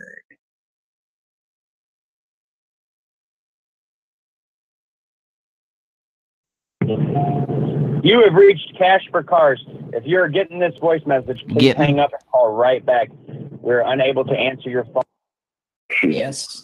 Yes, sir. We will do that. If you're getting this message, if you're getting the shit out of it. Cash for Cars. If you're getting this voice message, please hang up and call right back. We're unable to answer your phone calls due to high volume calls. Please call right back. Again, this is Cash for Cars. Thank you. At the tone, please record your message.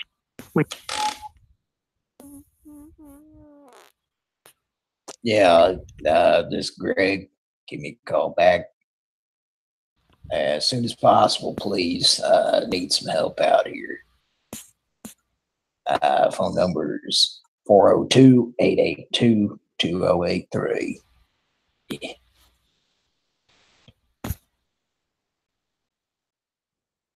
Gusterson.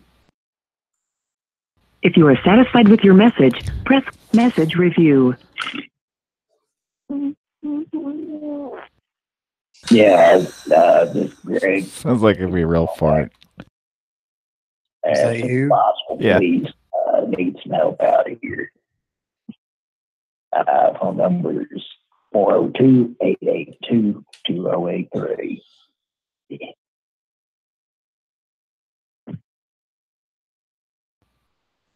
Gusterson. If you are satisfied with your message, press 1 to send your message with normal to. Thank you. Your message has been sent. Goodbye.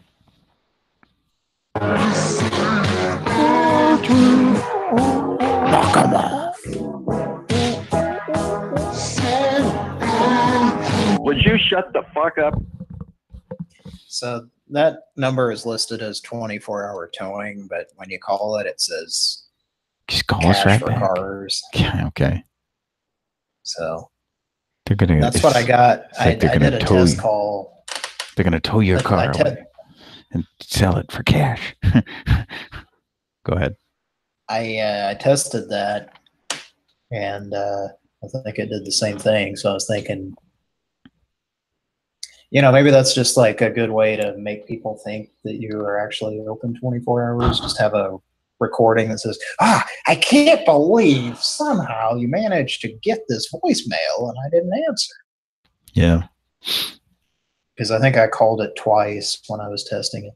Either that or they just screen every single call. So it's like you're not going to get anybody ever to answer. They're always going to call you back.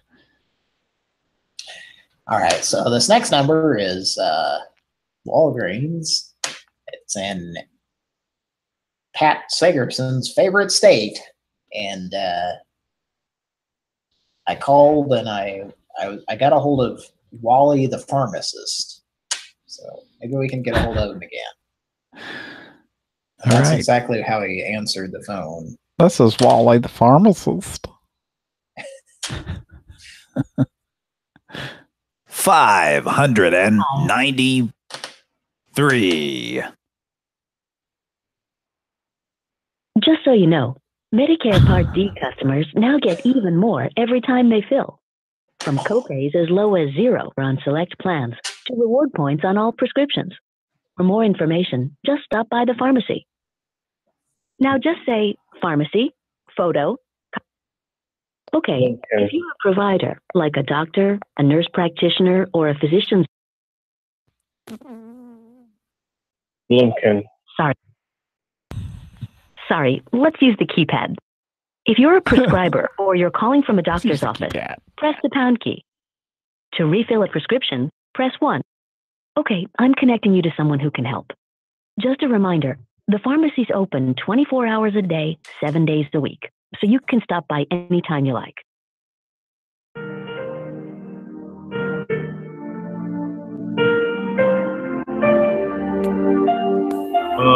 16-ounce shake.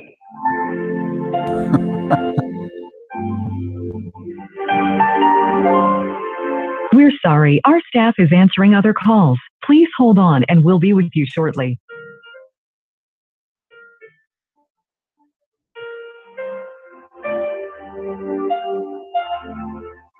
Bill Applechecks? This is Wally, the pharmacist speaking. How may I help you?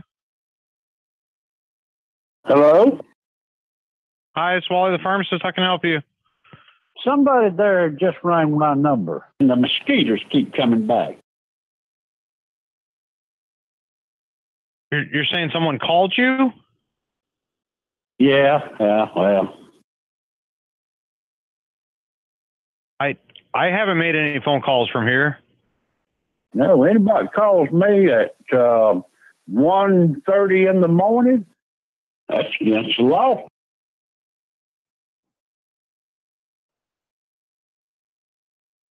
I don't know. I can transfer you to the manager up front. I haven't made any outgoing phone calls to anyone tonight. And the mosquitoes keep coming back. Yeah, I can't do anything about that, unfortunately. Yeah, I've got 3.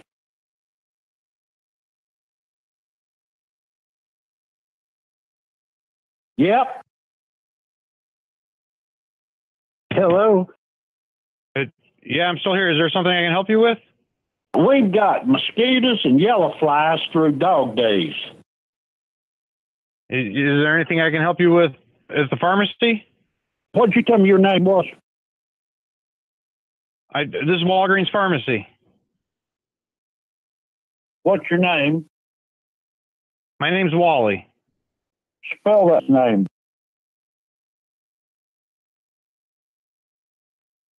You want me to spell my name? Yep. W-A-L-L-Y. Do you drive cross country? No. Where are you at? Macon, Georgia.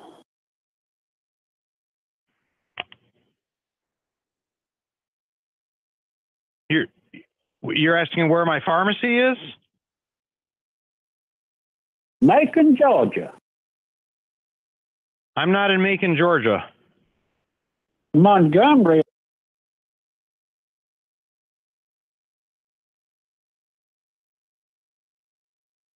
Where are you located? Where am I located? I'm in. This is South Bend. Alabama? No. I used to own a house that was probably, my bedroom was probably 100 to 125 foot away from a railroad track. And that train came through at 3:15, usually every morning. They blow the horn because there was an intersection next to my house out there. That would wake me up for the first month, probably. Then I got to where I didn't even hear it. You get immune to the sounds like that.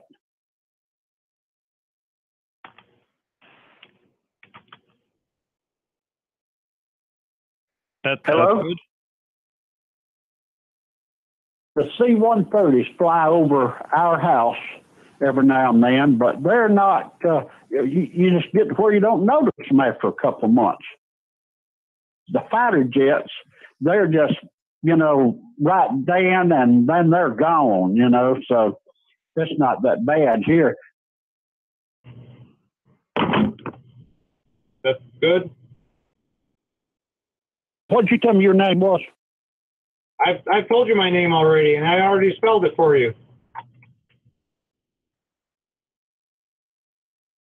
Yeah?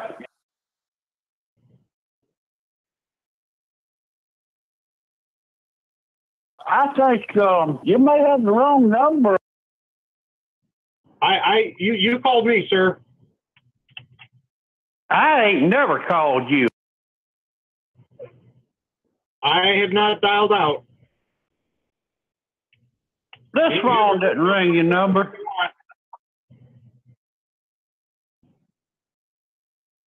What the hell are you doing calling my damn number every 5 minutes?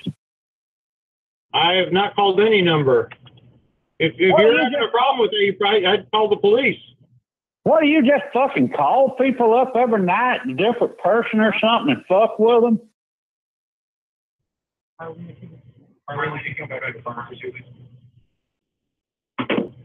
No, I don't. I've not made any phone calls. If you're getting calls like that, I'd call the police.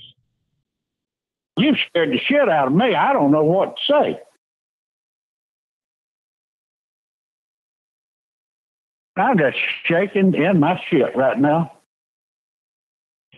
I'm sorry you're scared. I did not call you, sir. You called me. Does that turn you on? No, sir. You called me. I did not call you. I'm asking if there's something, and you're giving me all this about planes and trains, and I'm calling you every 5 minutes. I'm telling you that is not the case. I answered your phone call. You called me. If you think there's a problem with that, I check with your phone company, or if someone's calling you every 5 minutes, I call the police. What are you, some fucking queer hunting a date or something? Thank you. You ain't got sense enough to fucking pour piss out of a boot. Yeah, the queer comic that did it. I think he had it on speaker so all his coworkers could hear it. Yeah, yeah. Well, and maybe he was working at the same time. Who knows? But. That was fun. So I was thinking, do you think his name is really Wally, or is he like such a kiss-ass company man that he wants to be like Just the goes by mascot? Wally the Walgreens pharmacist. I suppose that could be his name. Doesn't he have something about not dialing 911? The brawler. The response time of a 911 call, 23 minutes. The response time of a 357 is 1,400 foot per second.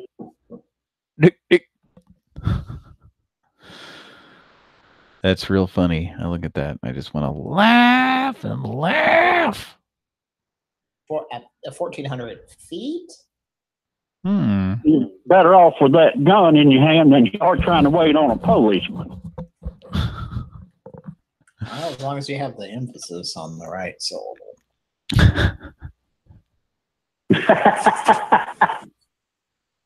All right, so call him back. I think he did his job for tonight. I think we. No. Yeah, he did his Mountain Dew diligence. Yes, Mountain Dew diligence. All right, let's move on to the next number. This is a road service truck repair company. Spell that name. It's in Pat Segerson's favorite state. Are we ready for this? And John Mellencamp, let's not forget. Where are you? Wasn't he from Indiana or something? Isn't he? You'd have to ask Jack and Diane. Sucking on chili dogs. That's Indiana sounds like the kind of place where you would suck on chili dogs. Yeah. I'm gonna say yes. Sucking on chili dogs. Hoping to bring them to orgasm. Sucking on a chili dog. Canada.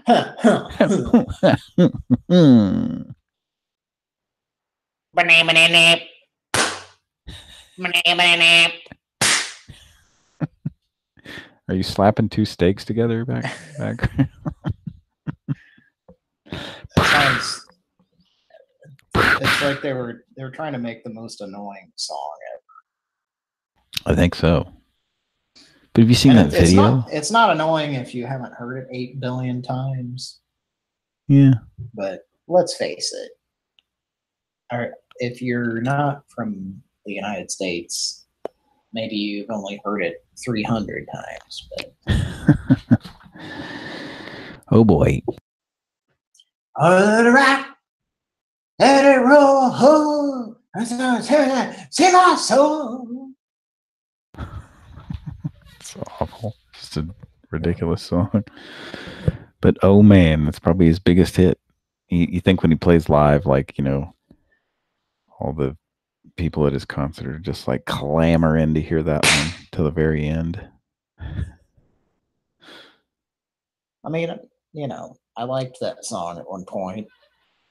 Well, you know, yeah. I think I was about 6 years old when it came out on the radio. Yeah, that's probably about and right. then at the age of 10, I thought, I'm tired of hearing this song. I'd like to never hear it again. And then you didn't until about 10 years ago. And then Or Teacher lady wanted to hear it on KSFM. she wanted to hear it on the retro lunch. Retro lunch. Oh boy. Okay. Well, now that that's all sorted out. we got another number we're going to call. Another number. Okay. Folks, we're in for a surprise. This doesn't happen a lot. This doesn't happen all the time. He's going to dial another number tonight. This is a truck repair. Thank you for calling. To ensure the highest level of customer care, this call may be recorded. Sounds Please like hold while we hot connect the call. ladies to hot ladies. Hot ladies. Guys.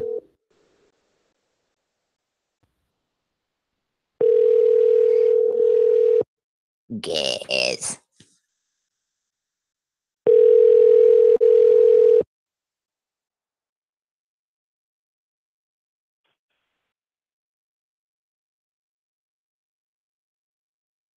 CNC Road Service.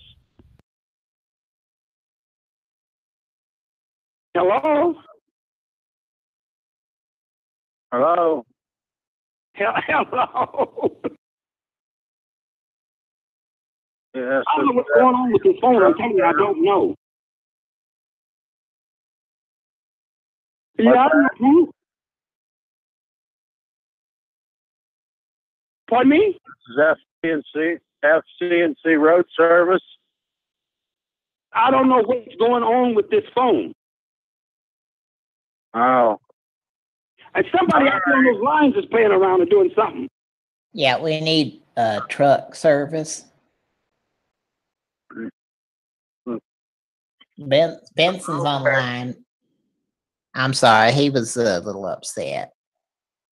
We need a service. Oh, you hung up? Oh, fuck you. Ah, what a dick. Let's give him a call. Thank you for calling. To ensure the highest level of customer care, this call may be recorded. Please hold while we connect your call. The highest level. Ooh. The 3040.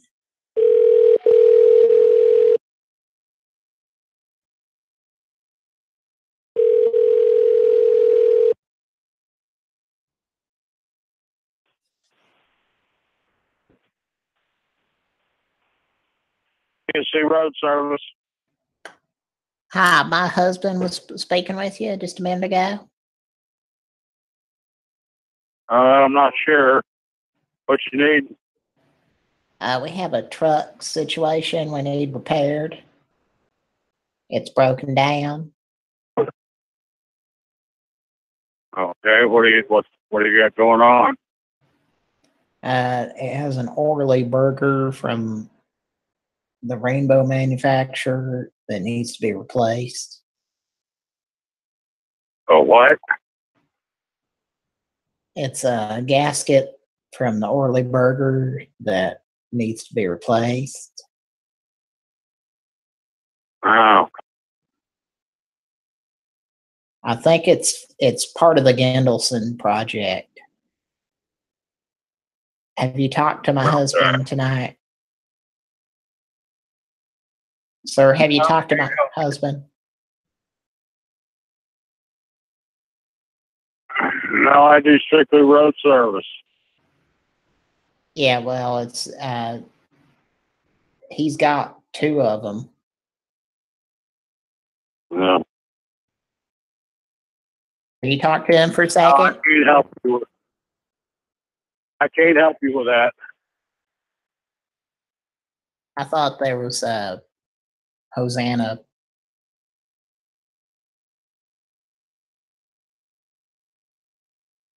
What do you not work on them?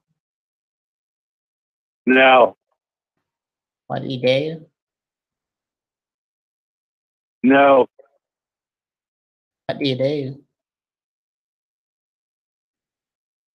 I do semis. I do And that's tire what. mechanical on them, but all right. Well, thanks a lot.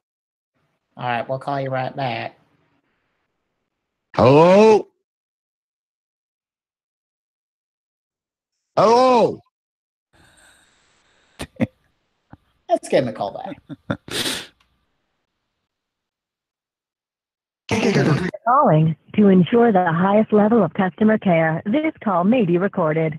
Please hold while we connect your call.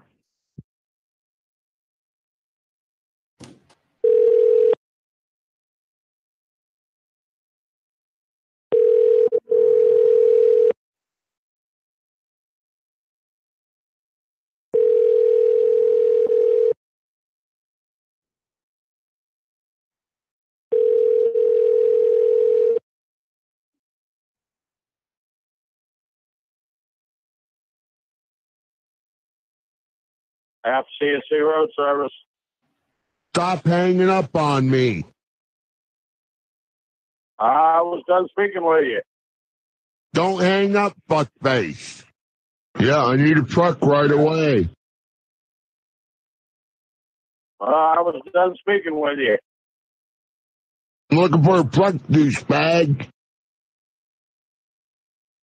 Well, I don't have one. You don't have one? No, Well, what the fuck do you have? nothing right now. Bullshit.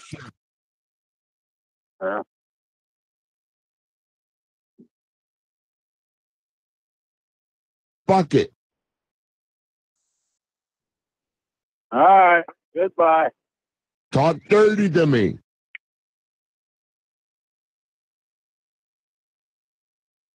How big is your pussy?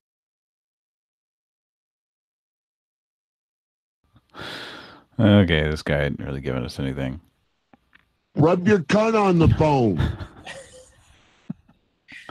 All right. Well, let's move on to the next number. This is towing service.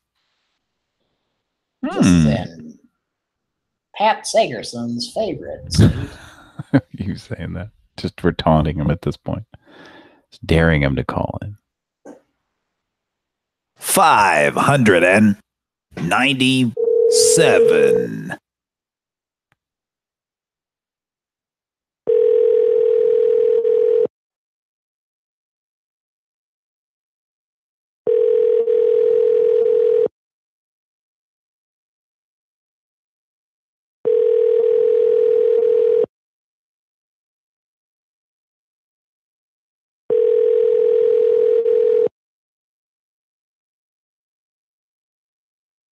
Your call has been forwarded to an automated voice messaging system.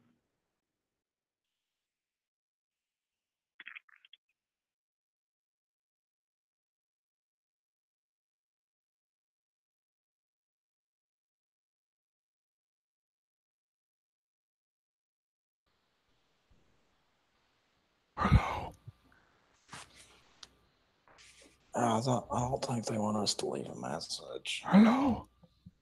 I don't think they want us to. Is not available. At the tone, please Seriously? record your message. When you've finished recording, you may hang up or Shuffling, press 1 muffling. for more options. Hi. Ted Gregerson. Yeah, Ted. That's Shad Mufflin. Ted, are you with Shad Mufflin? Radio muffler. Shad Mufflin. Yeah, he had a sign that was kind of sticking up at about a 30-degree angle out of the ground.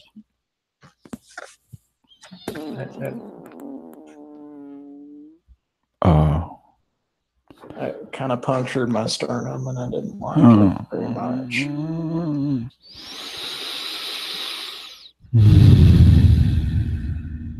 Yeah. It's venison cheese. It's what they told us yesterday. That sounds awful. Are we leaving a message or what? Just give him the phone number, and we'll try to get home. 402-882-2083.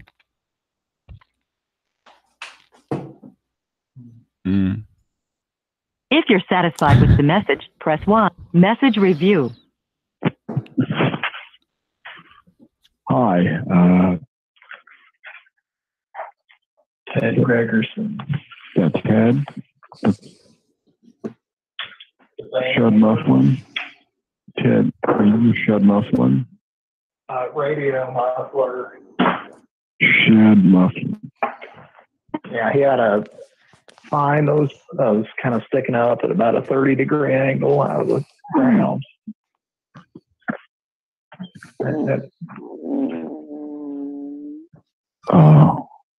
It kind of punctured my sternum, and I didn't like it very much. It sounds like maybe it could be a legit call till that point. Yeah. It's venison cheese. It's what they told us yesterday. That sounds awful. Are we leaving a message or what? Give him the phone number. Roger Bond. 402 882 2083. If you're satisfied with the message, press 1. To listen to your Press message, 1. press 2. To erase and re-record. To leave the number from which you are calling. Uh-oh.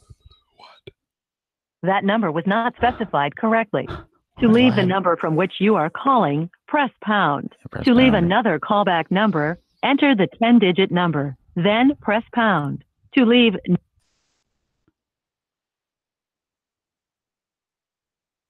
phone number 402-888-83.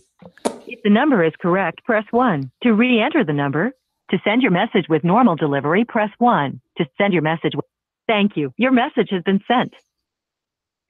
But how? Knock him down.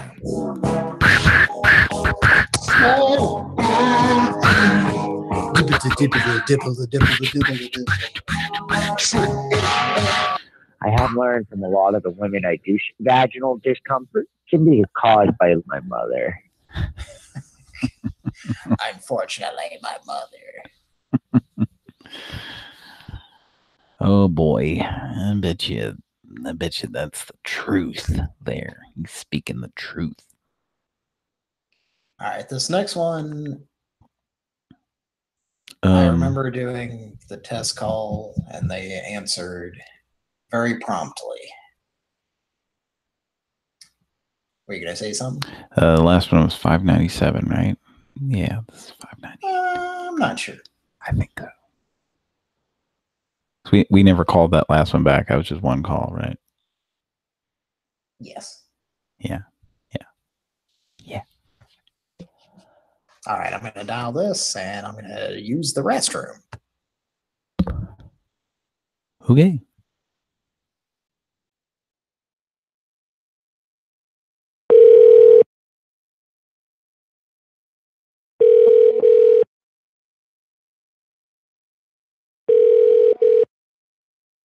Unbank. Hi, this is Douglas Hill. I'm calling you back about the application you submitted to work at home. Excuse me? I'm calling you back about the application you submitted to work at home. What does it have to do with Unbank? The reason I called you was because you had submitted an application to work at home with our company. Work at home. Is that what you're saying? You said work at home. Is that what I'm hearing? Pen and paper, just take some notes. I'm lost. You had filled out an application. Anyways, I'm not. Do you want to calling Unbank for a check cashing facility? Because you had submitted an application to work at home with our company.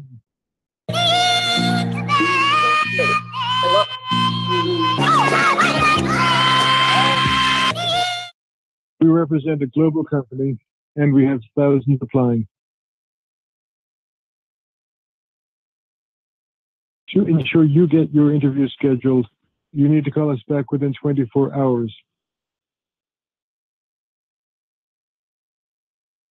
He's gone. Hello. He's gone. That was interesting. I don't know if she took off when the Think About It came on or what. Yeah, she did. Yeah, that seems like they don't fuck around, but they also answer very promptly there. Yeah. Which is why we should give them a Pran Funkels official. A lemon party. Well, that, but also.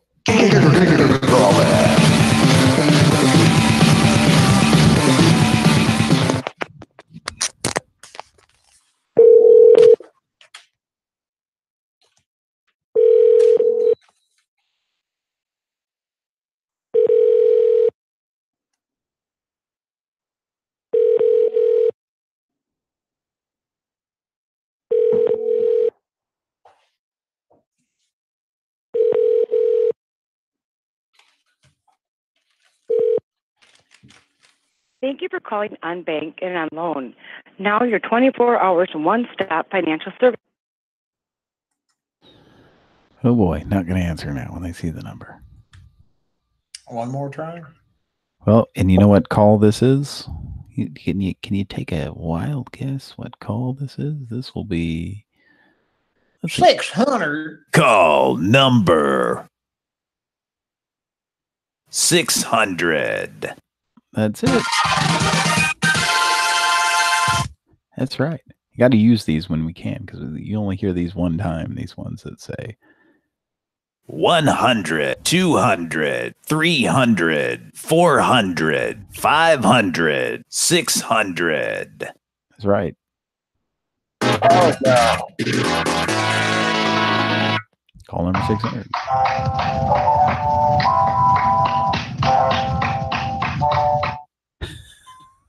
What's that? There's some slapping, some meat slapping going on there. Okay. Oh, hot. Yeah. Let's try them one more time. You could maybe Carly with the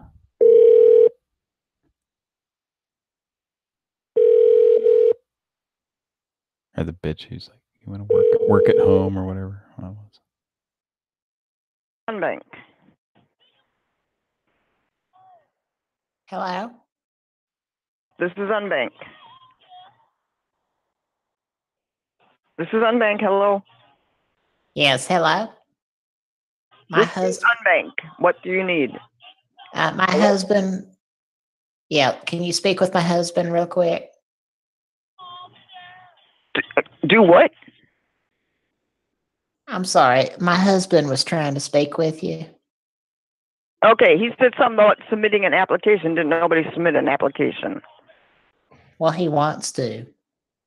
To ensure you get the interview scheduled. What kind of application? Back within 24 hours. You're trying to get a job here? No. Please grab a pen and paper. Just take some notes. He's a little bit. I'm not understanding. No, he's kind of confused, but he wants to try to get a loan. Oh, okay. You just hold on.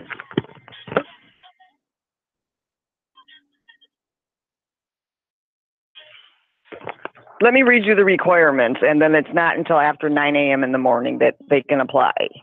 Okay? You need a full-time job for a minimum of 6 months. You need to bring in your 2 latest pay stubs. You have to have a checking account open for a minimum of 3 months. You need to bring a 30-day statement of activity on the checking account.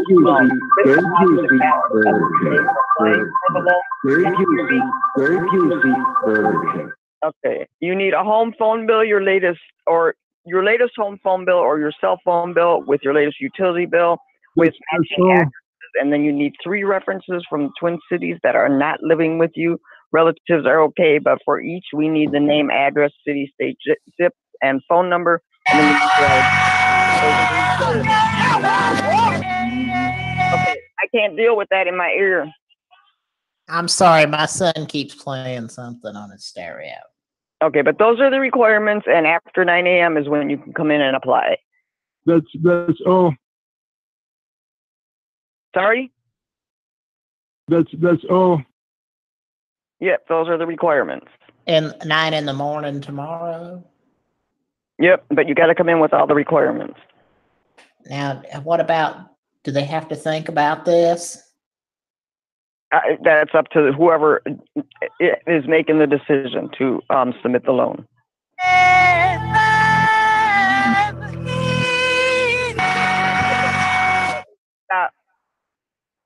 You had filled out an application. Anyways, I'm not. Do you want to interview or not? It's not an interview. You fill out the application here. You come in with all the all the requirements, and then we take it from there. Well, I think he wants to interview people to give him the loan. You realize you're talking to a check cashing facility. Well, do you do loans? We do payday to payday loans. We don't talk to anybody about whatever you're saying. Well, he's got a job. He doesn't want to get a loan through just anybody. He wants to interview him. I was trying to schedule your interview. On the overnights, I don't do new loans. These are just the requirements that you need, and that starts after 9 a.m. Because you called me, I have to actually get your information up on the computer here to ensure you get your interview scheduled. I'm lost. No, he's trying to interview someone about he doesn't want to get a loan through just anybody. Okay, well, like I'm saying, all I can give you are the requirements because I don't do brand new loans on the overnights. I cannot give you any information over the phone. I was trying to schedule your interview. There's no interview. You just come in and with the requirements. I mean, and that's the most I can tell you.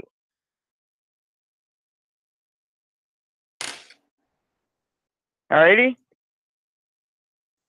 And actually, hello? Yes, I think that we were disconnected. We were not disconnected.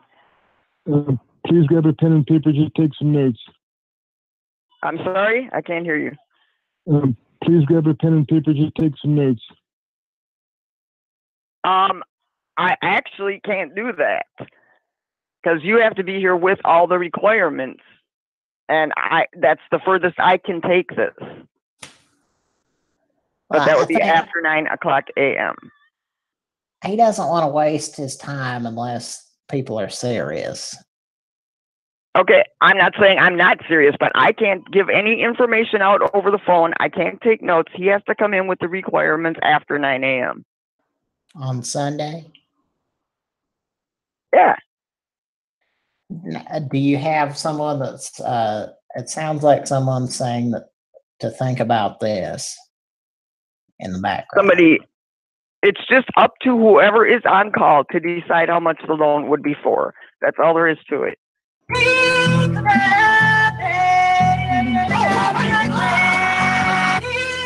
have a customer. I gotta go. Can he bring his lunch with him? Tomorrow after 9 a.m., they'll take it from there. Okay? Well, when he comes in, can he bring his lunch? Is there a seating area to eat it? No. We need to schedule your interview.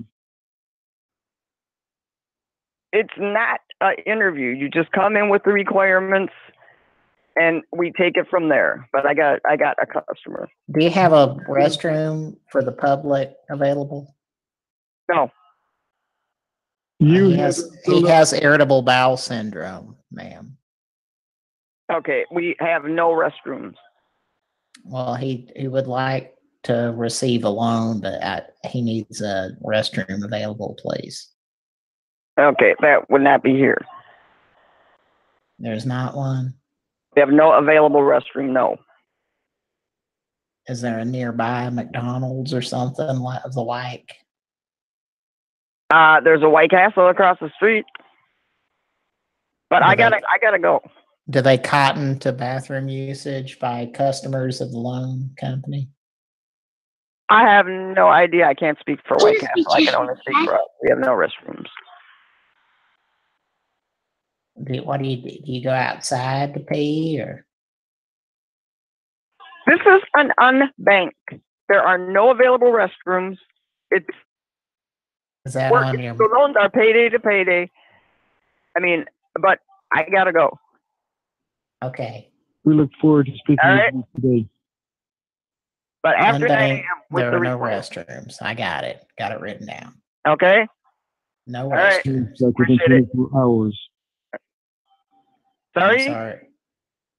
You need to call us within 24 hours. All right. Is it like the Uncola, like 7-Up?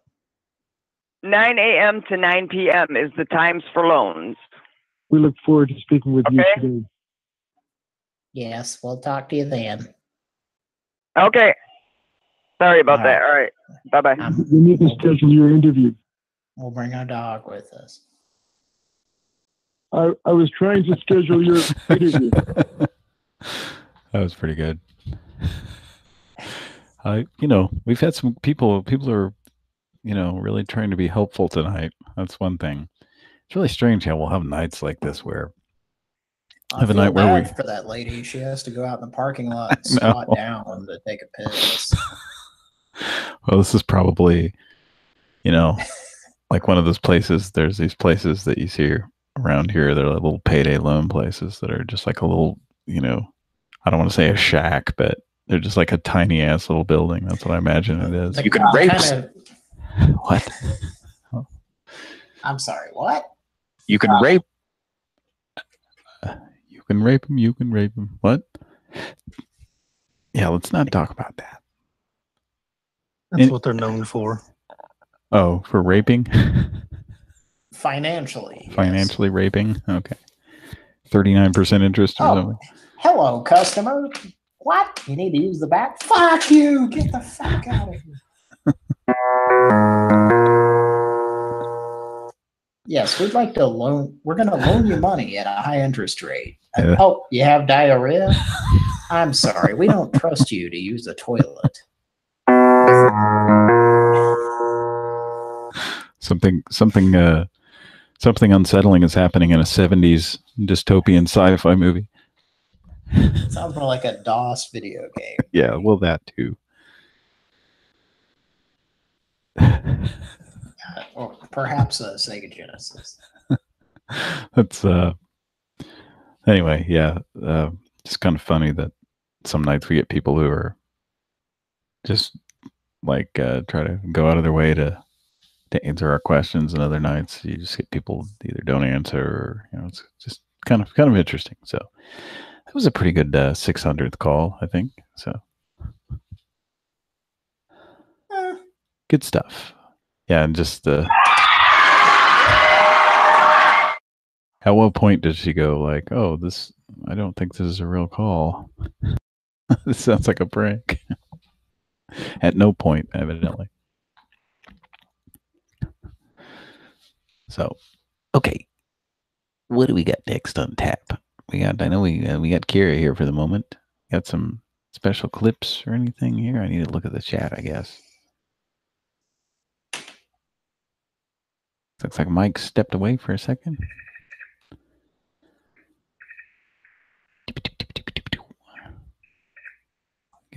We got a frog chirping. Unbank. All right. I'm going to post this list into the Facebook chat. Okay. I was trying to save it. For right now, we'll take a quick commercial break. Pran Funkels will be right back after this message. Here's the Nutter Butter Peanut Butter Sandwich Cookie Riddle. What has creamy peanut butter filling up its middle? And is peanut shaped and crunchy too? It's another Nutter Butter Peanut Butter Sandwich Cookie. Aw, you knew. Here, Nutter Butter Man. Have another Nutter Butter Peanut Butter Sandwich Cookie. We're both from Nabisco. Oh, boy. What's that about? We're both from Nabisco. I always find it kind of amusing when it's obviously a woman doing a little boy's voice. Like that. Like the aforementioned Bobby Hill. Yes. Yes.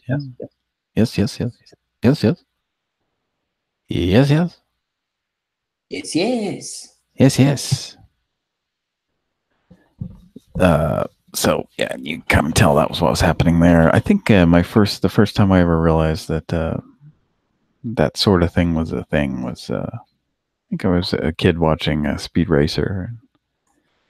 The woman who voiced Spritle, little kid on there.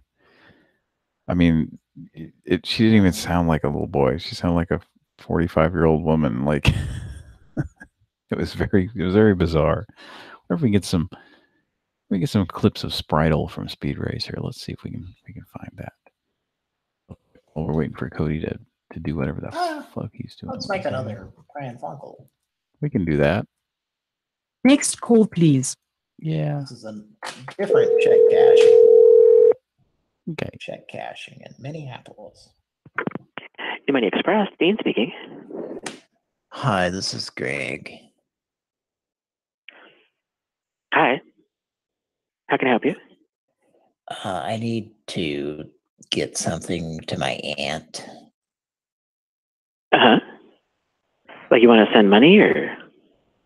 And it's money and a notification, preferably. A notification? Like, what did you mean by that? Well, we have a Garrison Keillor autographed picture that I don't know if you can do like a fax or something. Well, we do faxes, but faxing a picture won't like send the picture. It'll just be a fax of the picture. Were you the individual that I spoke with earlier today? No, I started working at 12 at night. So, well, we have a. Here we are, face to face, on the silver spoons. Hello. Yeah, hello. I'm sorry, Chad was turning on the TV, but I was trying to send this picture to my aunt. Is there a? She really doesn't use the internet. That's the problem. Oh, I see. Well, does she have a fax machine or? Yeah. I mean, you could always mail it to her. Or that way, or are you just wanting to like give her a chance to see it or something? I was preferring to have it happen within 24 hours. Oh well, I mean, she can, we can fax it. How big is it? Is it just like a piece of paper size? Yeah, it's 8.5 by 11. Fine, we're two of a kind. Make it a go, make it go. Okay, turn it down. Run away. Okay, turn it. Oh, I'm so sorry. It's like half a size of piece of paper. No, well, it's about the size of one sheet. Lord, dick pic. Okay, well, Chad, I'm gonna have to ask you to hang up. Chad. I'm sorry. Sure. I don't know if we could fax that.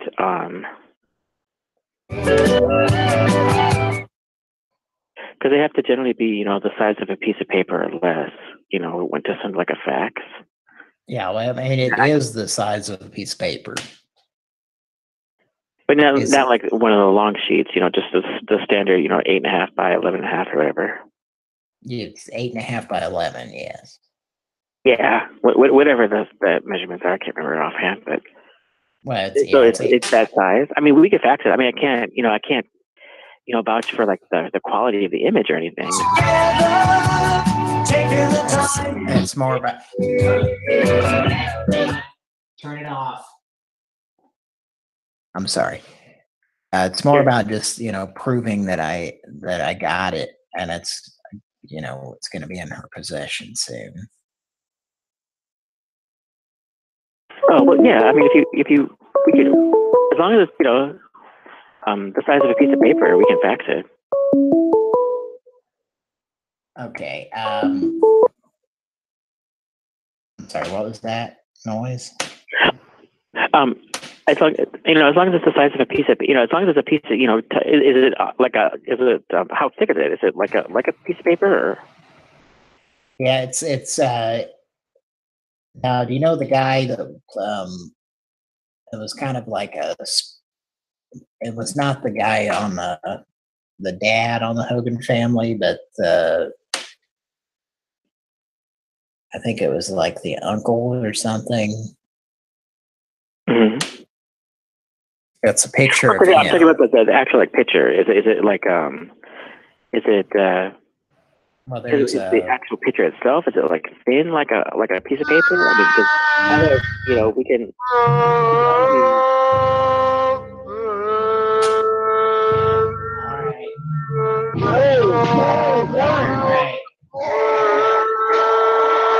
All right. Turn it down. Yes, I'm sorry. It's about the size of a donut box.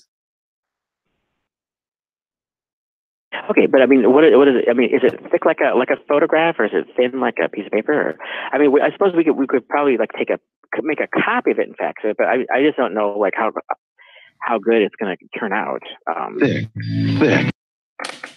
Well, it's kind of got a pattern on it. It's kind of like one of those. I mean, it's going to have to be thin like a piece of paper in order for us to run it through the fax machine. Is what I'm saying. So, I mean, we could make a copy of it, like on the copier, and then then we can fax the copy. But I just don't know for sure like how good the quality is going to end up being. Well, I mean, quality is not so much of an issue. It's okay, I'm sorry. I keep hearing this noise. Yeah, me too. Yeah, it's weird noises. Okay, you've lost your shelf privileges, mister. I can probably get something to flatten out the thatching, and we could send it that way. Yeah, I mean, it would just have to be like a piece of paper. So if we can make a copy or whatever and fax it, but I just don't know for sure, how good it'll turn out. But if you want to bring it in or whatever, we can do it. Well, it's a grand bash. Long distance faxes are going to be $3 per page. Within the contiguous United States. Right. Yeah. All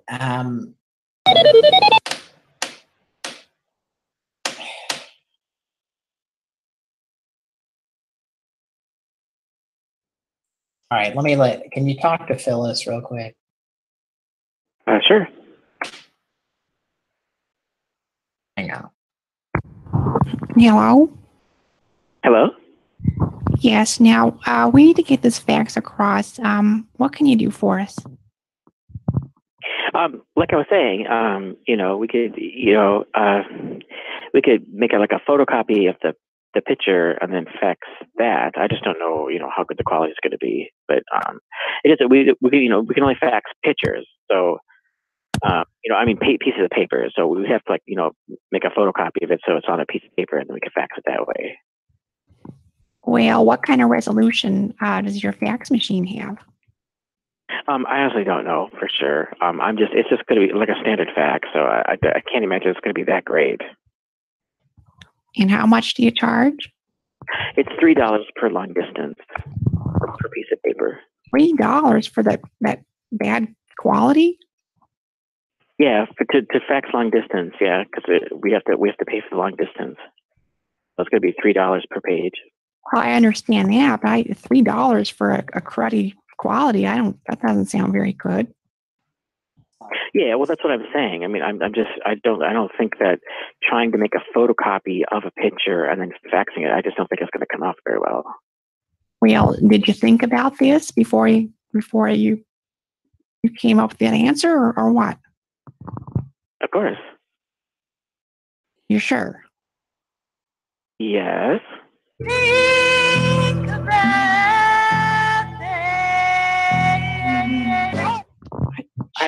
I'm going to end the phone call now. Thank you. No, I'm sorry. That's my grandson. No, you get back here. Hello?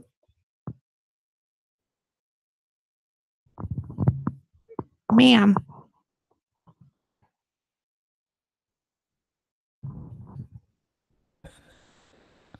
Seemed like a nice enough. Was that? I can't tell if it was a guy or I think it was a guy, or is it a woman? I don't know. I thought it was a guy. But... Yeah, I started out thinking it was a woman, but I think it was a guy. It was pretty obvious it was a prank at that point. Had to think about this. I'm probably gonna go here in about 20 minutes. So Kira, if you want to keep on going with the gang here. You were alive when the sun came up. Okay, so this is a PSA for people who are already dead from accidents. Okay. She's telling him. Let's keep it that way when the sun goes down. Oh, okay. I still like what was the one you guys were? Oh, the Denville Crow. That's like some of the worst singing like ever. There's off key I think singing. that was like intentionally bad singing. Well, I think the woman in that think that really, I feel like she really thinks she can sing or something. She's like, oh, Denville Crow. You know, so yay, yay, yay.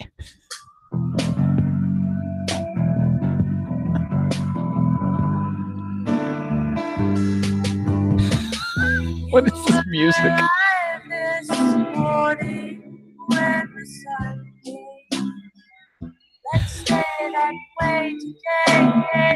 Let's stay that way today. This like little synthesizer beat and then like this really it's kind of like a hippie trippy fucking song. Stop calling my phone, bitch. I don't know you. Exactly. You could put that in with it on the beat. I'm about this money. It's probably about the right tempo too. Every morning I get up. I get up in the morning and I look in the mirror and I say, "You were alive this morning when the sun came up. Let's keep it that way." Today. Throughout the day. Oh yes.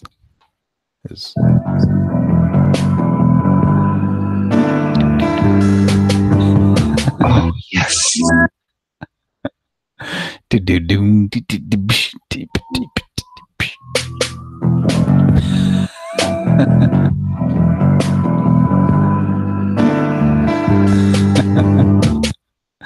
It's such an amateurish sounding. Where can I get that album? Like I wonder who did that. Like really, go ahead. Sounds like a Yamaha drum machine. Probably. I wonder. There's someone out there actually made that, and I wonder who that person is. I'd like to meet that person. I'd like to meet that dad. You know? I bet we could look him up. Juicy. That you can look it up, see who did the thing. Ooh. Ooh.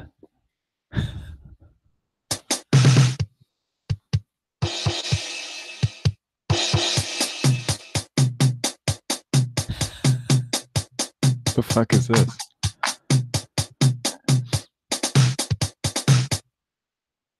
Somebody with a Casio there?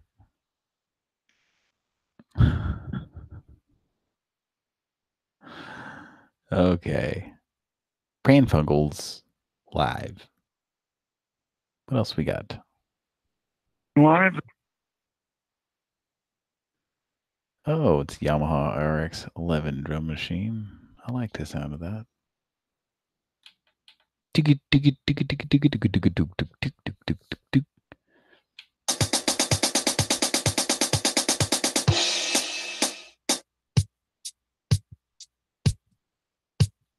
Is this the beginning of?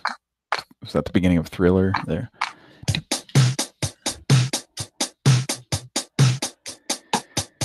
That's one thing, you know, these Yamaha RX everythings were synthesizers were used in, you know, actual music in the 80s. But they put all kinds of effects on them and stuff, so that's why they sound different. But all right, so that was the check cashing in Minneapolis we just talked to. Yeah, it was the one after unbank there. Okay. So we're moving forward. We're to data recovery, I guess. Yes.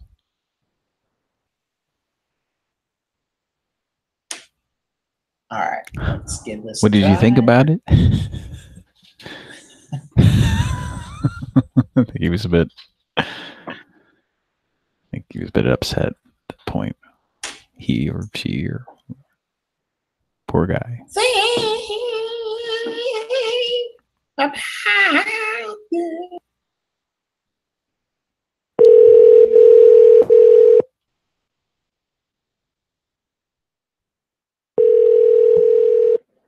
Thank you for calling 24-hour data.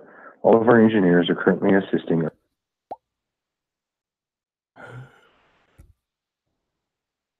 Sounded a little bit like. This is Dudley.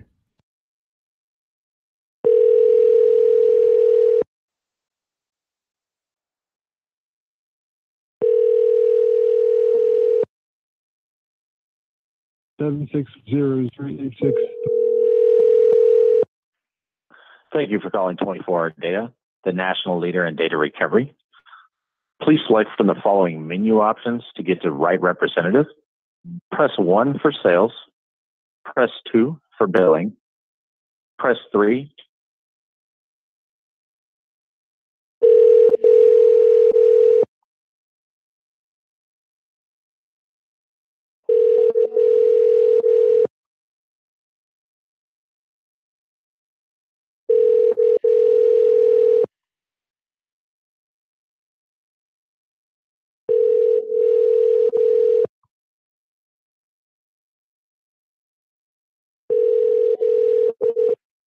Thank you for calling 24-hour data sales team. We are away from the desk or assisting another client right now.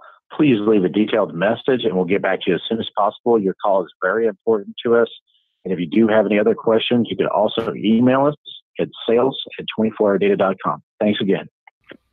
Leave your message at the tone. Press pound when finished.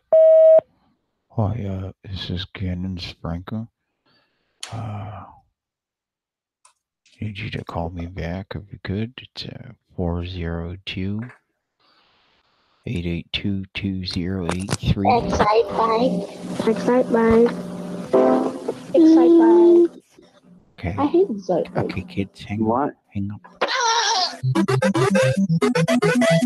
Turn it off. Okay, sorry. Hello? Yeah, go ahead. Go ahead and send it. Hi, go ahead. I need Listen to your message. Press 1. To re-record your message, press.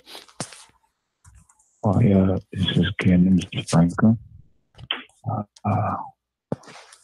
Need you to call me back if you could. It's 402-882-2083. Excite bike. Excite bike. Excite bike. I hate excite bike. What?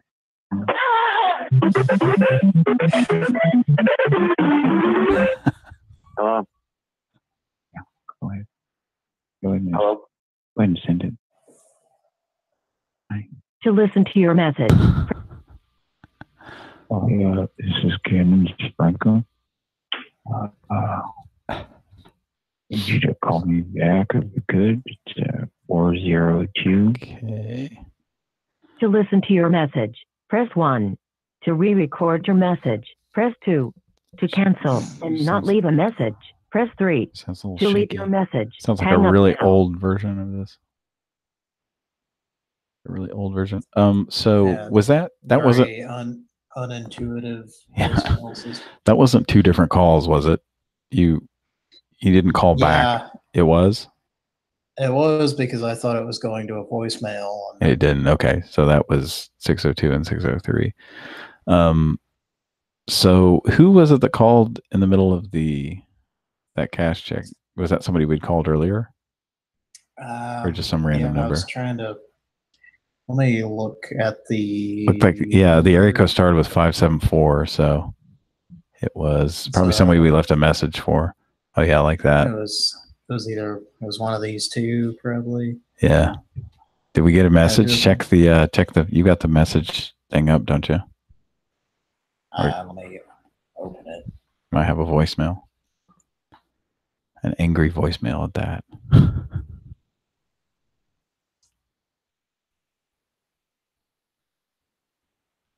Let's see. Drum roll.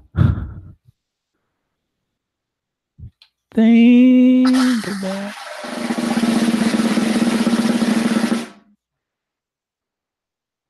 Because you're all caught up, so maybe not. Oh, yeah, one missed call. Oh, yeah. There it is. Yeah, there is one. No, that's Christian Jim. Never mind. Oh, no. So, is Kira still there? So this is the missed call right here. So that number. So whatever that is, yeah.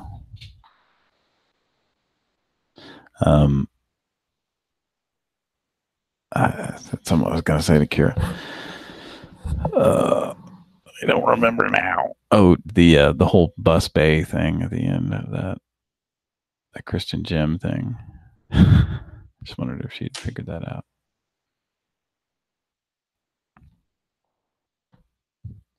Let's see. Shouldn't it go to our voicemail? If it's not going to our voicemail, what? It's not a number we call. Yeah, it's close to that one you have highlighted, though, down there. If you look, right? Keep going down on your list. There was one highlighted down below here, right there. Isn't it that same prefix? No, it's not, is it? No, it's this or one of these. That's Walgreens. They wouldn't be calling us back. So it's probably one of these two telling. Yeah, let's just call the number back. We can do that. I don't remember. We have no idea what we said to him, so. We probably left a fairly generic message. Yeah.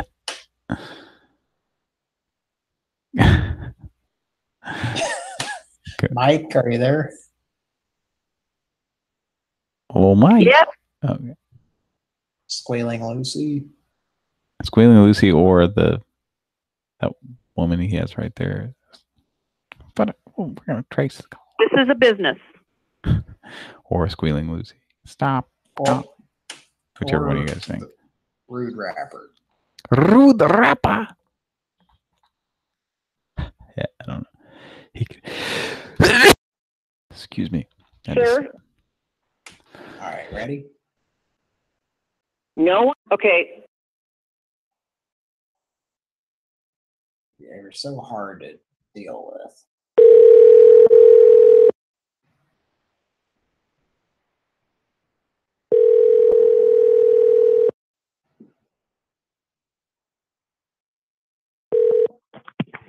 Tom's towing. Hello? Tom's towing. You just dialed my number. Yeah, I had a missed call from this number just a little bit ago in a voicemail. No one from this phone has ever called you. Okay, I'm sorry, ma'am. I just hit redial and that's the number it called. Stop calling.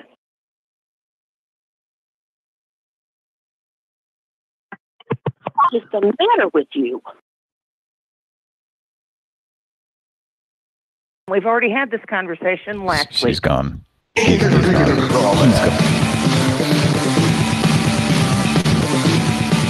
Stop calling. You can have what do you need? That'd be kind of funny.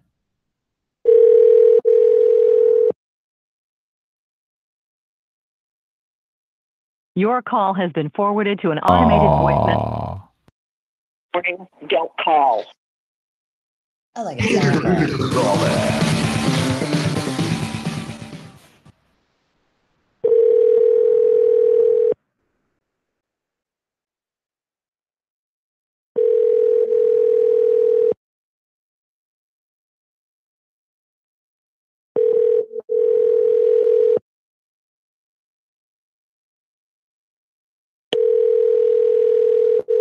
606. Lose it. Your call has been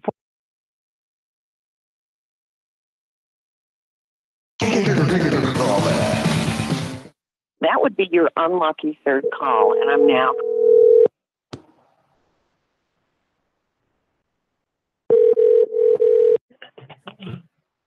Tom's towing. What do you want?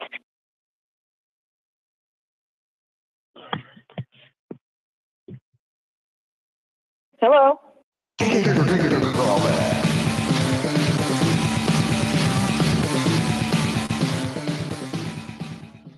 608. Stop calling.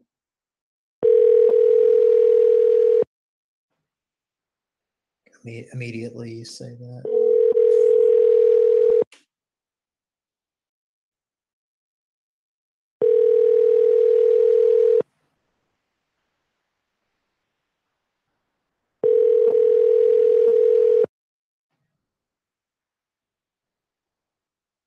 Your call has been forwarded.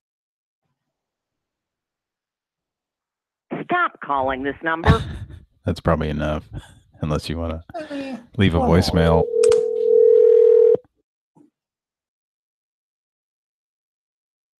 Leave a voicemail. Okay. Your call has been forwarded to an automated voice messaging system. Stop calling. Please enter your password, then press pound. Oh, fuck. Call back for the purposes of leaving a message? It's up to you if you want. Don't call. Your call has been forwarded to an automated voice messaging system.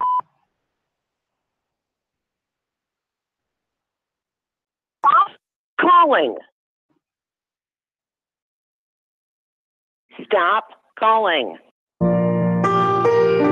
Come and experience Yummy Buffet. Lose it. If you're satisfied with the message, press 1. To listen to your message, press Message Review.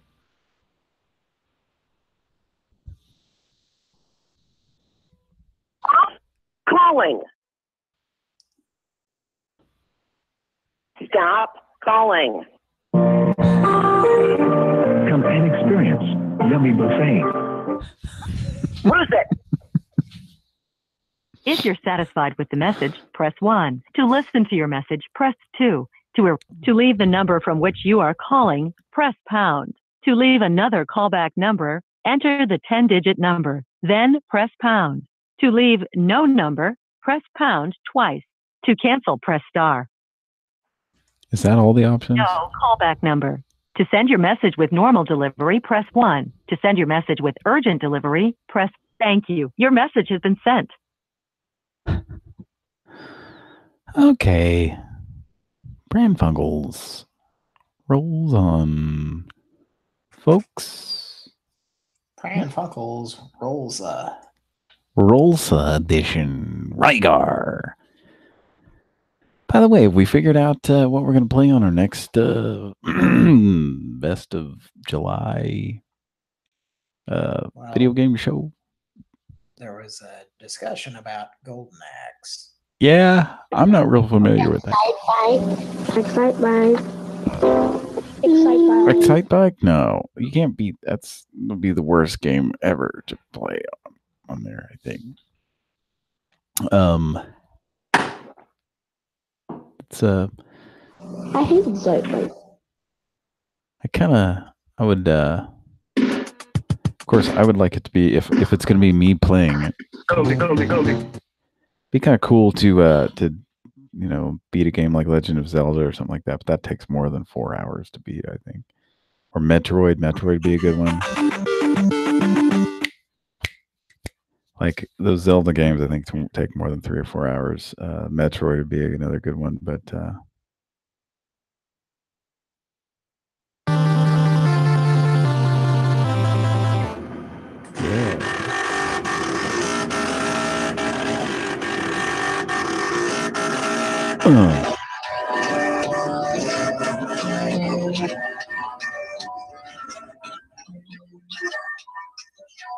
not too bad. It sounds like it's underwater now.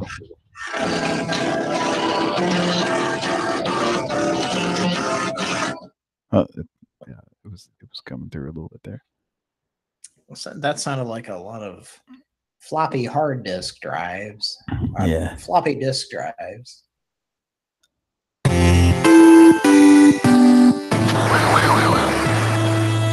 No Contra.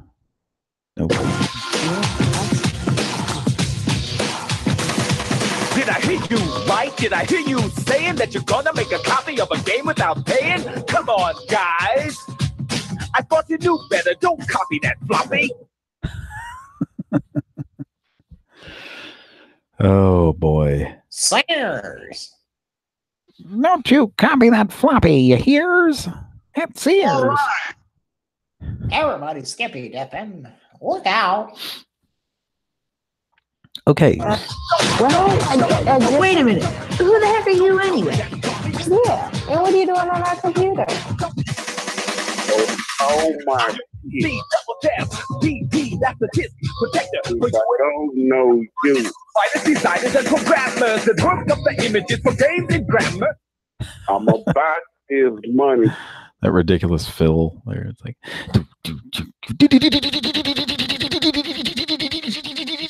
I'm your MC. And what are you doing on our computer? I'm your MC. Yeah, and what are you doing on our computer? It just seems too long, doesn't it?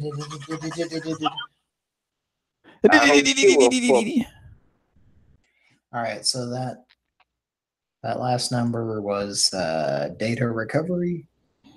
Yeah, that we called, and I think I'm gonna sign off here for tonight because I've had my fill. But y'all keep going. I guess Kira's back, obviously. Had your Phil Collins?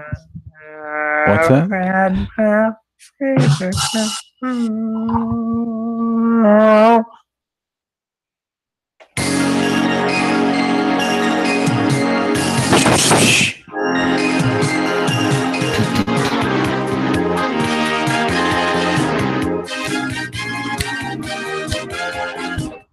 I love it when Phil Collins' voice is replaced by synthesized trumpets or whatever the hell that is. Actually, Philip Bailey and Philip Collins.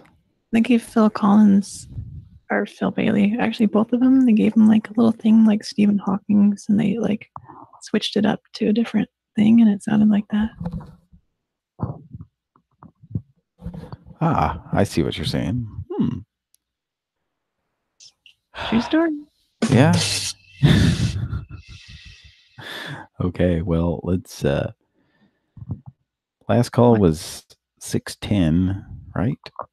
So I will just keep that in mind when I go to do the call count on this. So I'm gonna go ahead and I think I'm gonna go sign off. And well, they're a pair of dragons. All in right. a Star Trek show that's way too serious.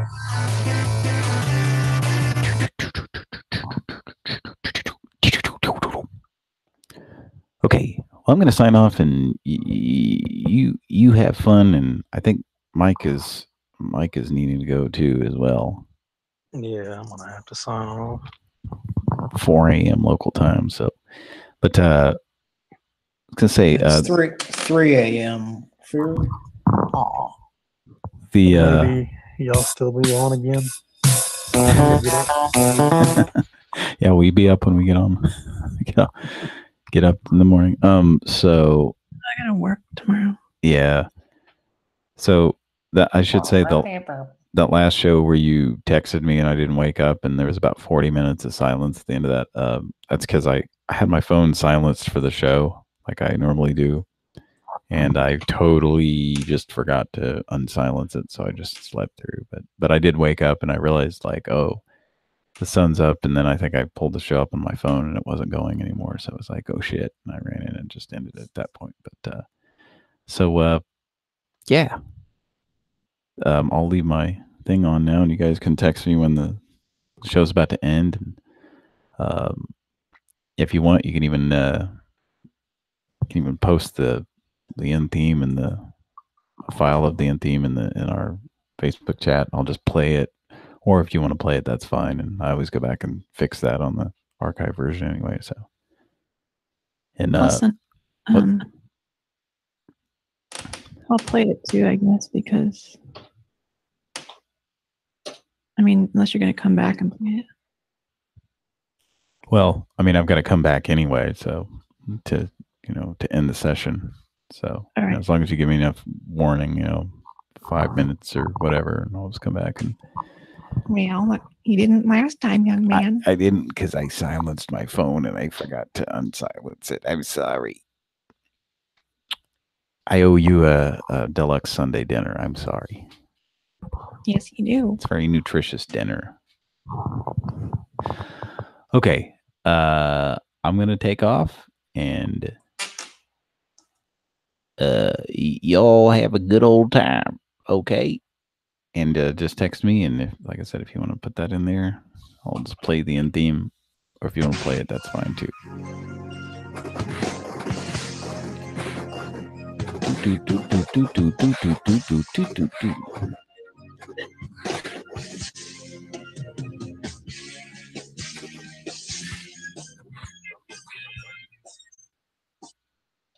Yeah, that was jazzy. I like that. That sounded like I was just playing the song. So, wait a second. Mr. Lady says somebody did a parody of the Yummy Buffet. No way. Take a look here. I can't imagine that. Can't be Send right. it. Let me see here, though. Let me. Oh yeah. Hang on here. Let's just give it a play here and see. What is that? Phil Collins loves Double Dragon. Come and experience Vile Buffet.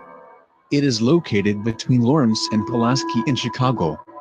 Vile Buffet is an old and poorly decorated all-you-can-eat restaurant. You better believe it. $7.39 for lunch, $9.99 for dinner, and $10.99 for Sundays and funerals. It has wide range of food sections. Try Burger King foot lettuce. My least favorite would be cooked to order gruel. Cooked to order gruel. Is this poison duck? How about some sushi from the chef?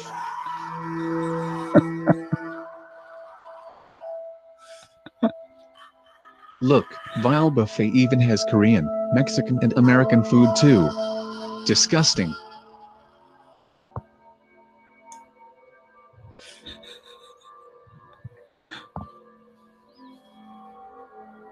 There's a phone number on here too. Would you still have room for some dessert? How about some cakes, fruits, and ice creams? At Vile Buffet, you could enjoy all these shit food in a run-down restaurant for just a premium price. Catering to service is not available too. Parking's not available. For lunch, dinner, or hosting a funeral, come to Vile Buffet. Interesting. Here, I'll post it. So, oh, you already got the theme there. Cool. I can just have that ready to go. Did you want me to post the Yummy Buffet spoof here? Nah, it's all right. Yeah. Anyway. All right. So I'm gonna go ahead and sign off here. And almost that time. Football time in a certain state. Football time in Kentucky. Football time in Kentucky. Well, we keep getting these variations of the Double Dragon, Paul. What's the one that says Phil Collins loves Double Dragon? Yeah, I'm trying to locate this. Yeah, it's Phil Collins on it.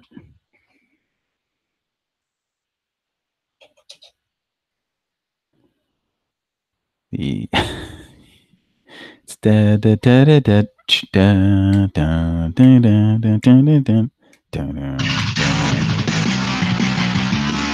Battletoads. It's like a Pran Funkel. The saga continues. The saga continues. All right, I know who we can call next. Okay. But it's part of a commercial that I have to play. All right. Good night, everybody. But the show Good night. continues. Good night. See you bye.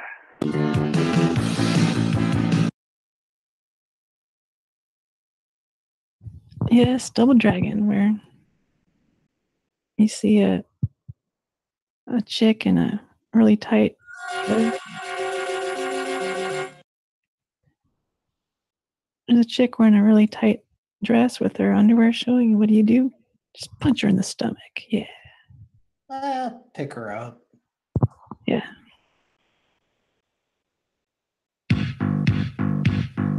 Bam. Bam. I remember my friend got Double Dragon on NES like right when it came out. We were like, what is this? It's like so different. That was a weird. It was different than anything else that came out at the time. Yeah, I remember thinking like, I'm glad you spent your allowance.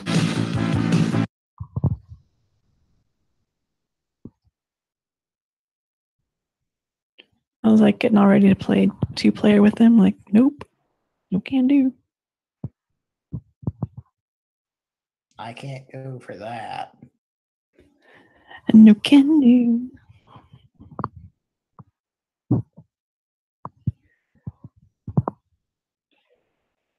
Okay, well, we're going to call number from this commercial.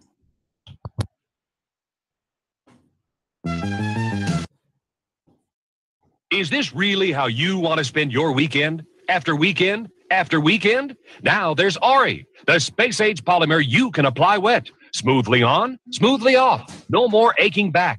Just look at that Ari shine. One application lasts an entire year. Ari protects your finish even against lighter fluid, even if it's set on fire. Those burn marks just wipe away. Your finish is as good as new. Careful, that's deadly hydrochloric acid eating right through that piece of metal. Yet with Ari on the job, it can't harm your car. Ari contains non-stick DuPont Teflon. It protects your cookware. Now it protects your car. Without it, this enamel spray paint might be there forever. But with Ari protection, it just whisks away in seconds. It cleans months of neglect off your chrome and gives you a bumper-to-bumper shine in only 20 minutes. This car is straight from the junkyard, but Ari restores that showroom finish. No car is too old for Ari. Use it on your camper, use it on fiberglass boats, and use it in your home to remove grease and grime from appliances. It cleans. All right, you get the idea.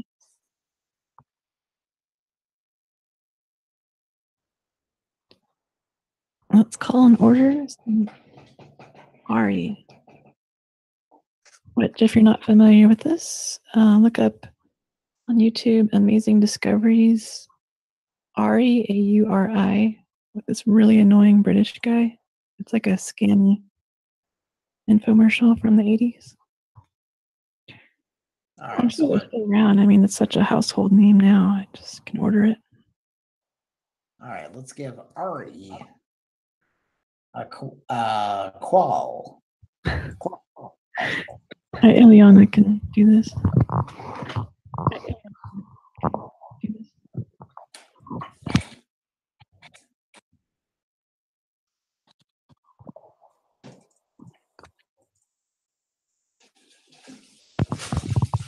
Oh, Mr. Lady wants to know how I found Yummy Buffet. A friend of mine sent it.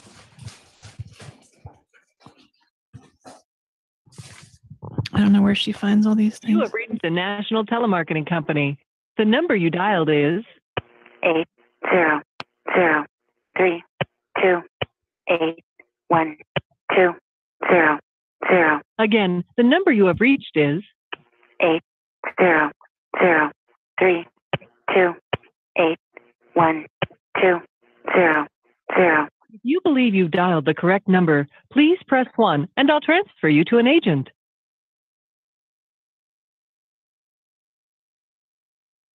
Sorry, I didn't get that. If you believe you've dialed the correct number, okay, I'll transfer you now. Please stay on the line to continue.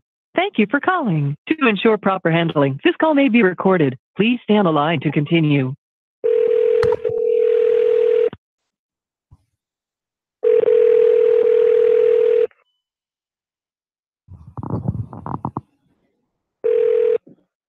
This is Sharice. May I help you? Yes, I was calling to order Audi. I'm sorry? Is this the Audi telephone line? And you do not say what this is when you answer. You may have missed out your number. Please call directory assistance at 1-855. No, I dialed 1-800-328-1200.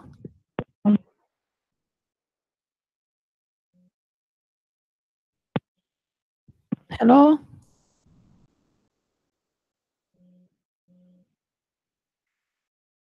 You putrid maggot, please pick up.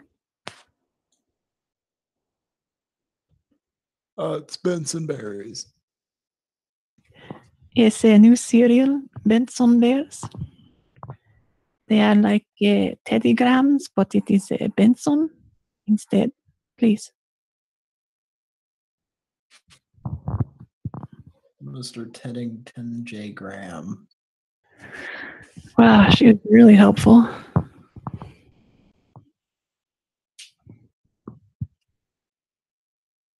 She was unpleasant.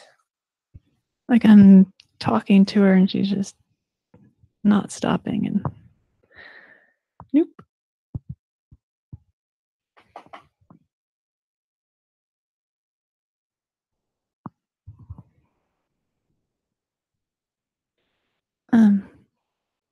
Take off the I at the beginning.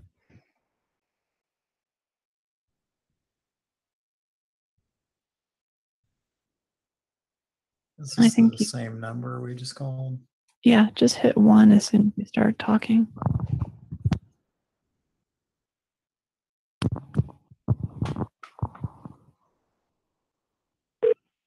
You have reached a national telemarketing company. The number you dialed is 8. Again, the number you have reached is 80. If you believe you've dialed the correct, okay, I'll transfer you now. Please stay on the line to continue. Thank you for calling. To ensure proper handling, this call may be recorded. Please stay on the line to continue.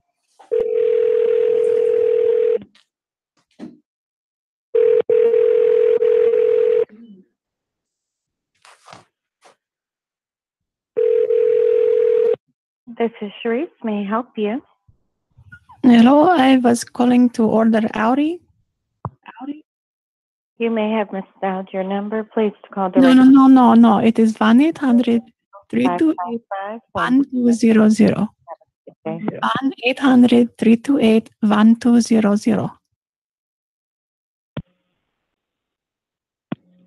Fuck you.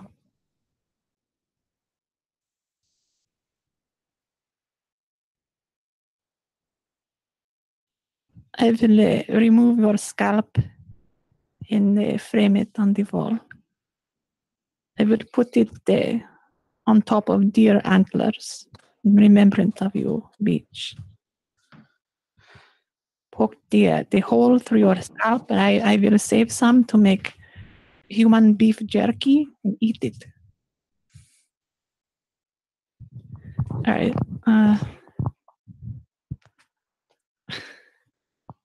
I don't even want to attempt to understand like what I might be ordering, so I don't know. Yeah, there's no telling. I mean, they're definitely in a hurry to hang up. Like, I don't know. You shout out a product like really fast, maybe they'll. Can I please pay to purchase whatever it is you're selling? Please. For God's sake, just don't hang up on me. These stupid guess the product things. Tatokul, Tokul. Tatokul, Victokai. It's not even worth calling back. It's just They're dumb.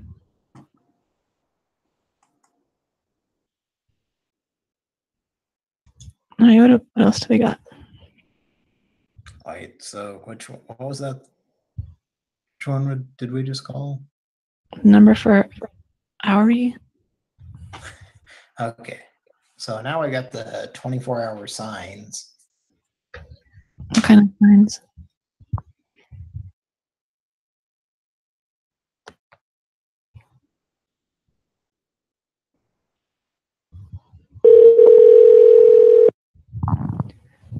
I'll do soundboard.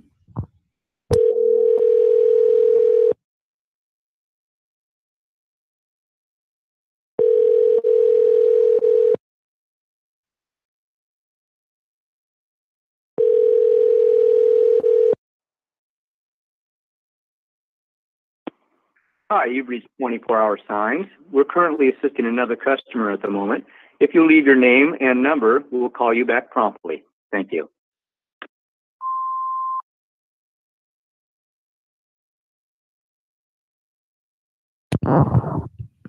Hi there. This is Chandelier Wimberly. I'm really looking to get a sign made as soon as possible, please. I need a very quick callback. Since you are 24 hours, as you say, I guess you're busy helping other people who want signs. Please call me back ASAP. Number is 402-882-2083. Thanks.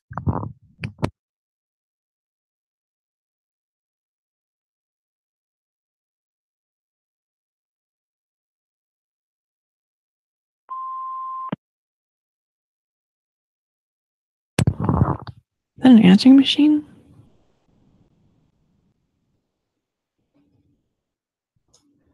Hello?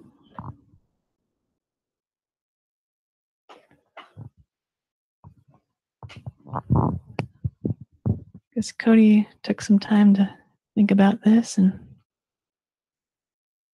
he's just stunned right now. He can't move. He's paralyzed thinking about this. And I'm going to do that too. Think about it. Oh, wait.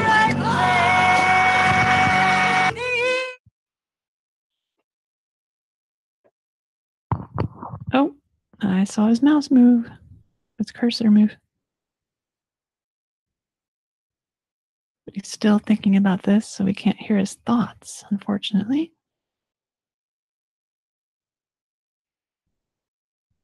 I might have to dial here. Cody's, I don't know. Are you conking out, Cody? Oh, boy. Well, let's go to commercial. Inside every onion station all across this great big nation comes a call for celebration with an onion ground. I'll take it. I am always in control. I spiral down the onion pole. I'm racing toward my greatest role, singing onion grounds. Our monkey is a one-man band policeman and a helping hand. There's nothing more important than Eastern onion grounds. So Merry Christmas to you. And now the messenger takes fast to drinking all that bitch up. So send a friend an Eastern onion singing telegram. Yep. There's nothing more important than an Eastern onion gram. So, you know, if you get bitten by a rattlesnake or some other poisonous creature and you're laying there dying, and they show up to do your singing telegram, you don't stop to call 911. You listen to the singing telegram. Really, everybody knows that. What, you're giving birth to a baby? We're not taking you to the hospital. We're waiting for them to get here to sing the telegram. Really? What, you're sick? You swallowed some Drano because you were drunk? You thought it was Kool-Aid? I'm not taking you to the emergency room. No. They're coming to sing the telegram. Just sit down and drink some water. Be okay. I hear echoing. All right, I'm logging into the dialing account because I don't know what happened to Cody. I can see him doing stuff, but I can't hear him, so I don't know.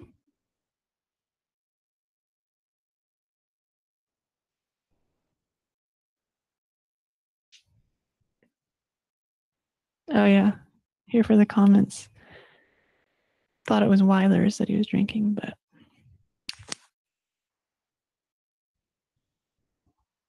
hello? Cody, what are you doing? Okay, good night. Thanks for listening, folks. Night.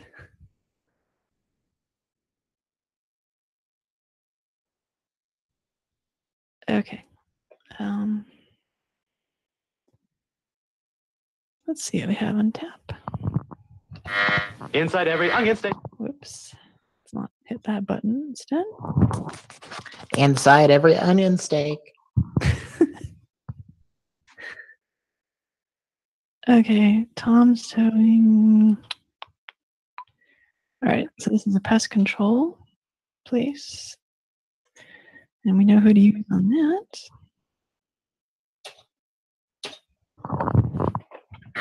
Inside every onion station.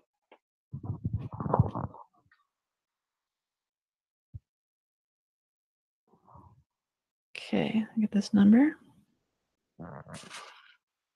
Good night, folks. Night, Cody.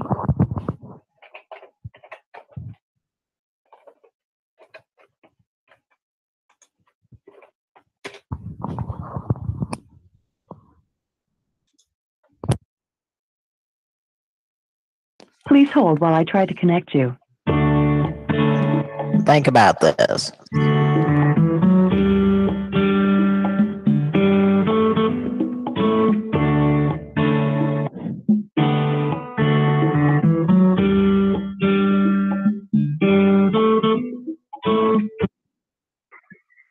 24/7 Animal and Pest Control. Hello? Hello. Pest control? Yes. I'm with pest control. Yes, I am. Can I help you? They go in and they spray inside and out.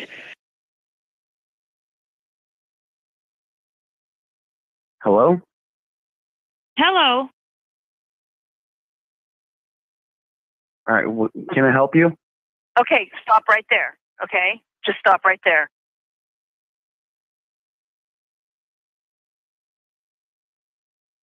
No, I'm in Los Angeles.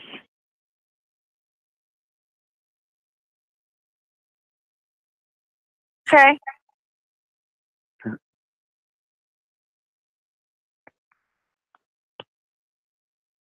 Hello? Are you okay?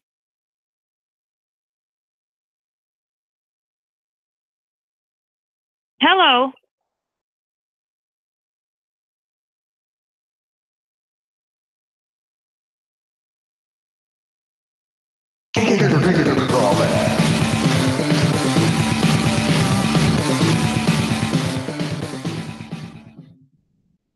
Please hold while I try to connect you.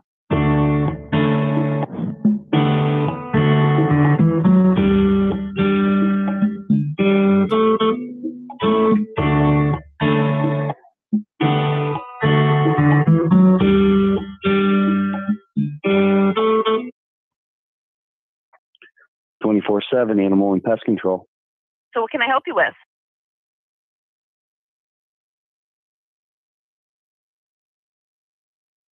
Hello? Is this a machine?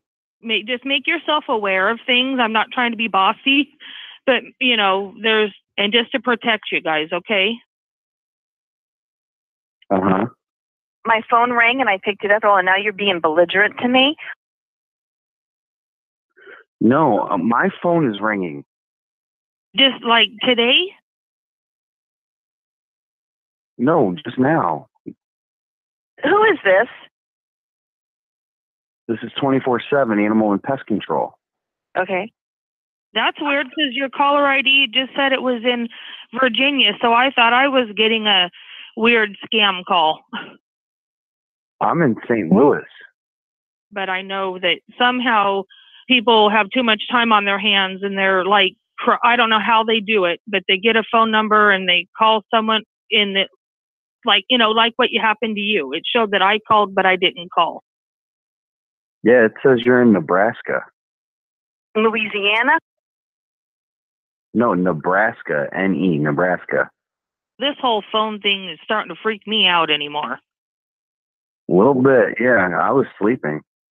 You know, generated where they steal people's phone numbers and call and prank people or try to sell people. Yeah, well, I'm sorry, but yeah, I was, like I said, I was just sleeping. I get calls from Louisiana. I've gotten calls from Florida. I've had people cuss me out, ring me new buttholes, and go off on me. No, well, I mean, I'm sorry.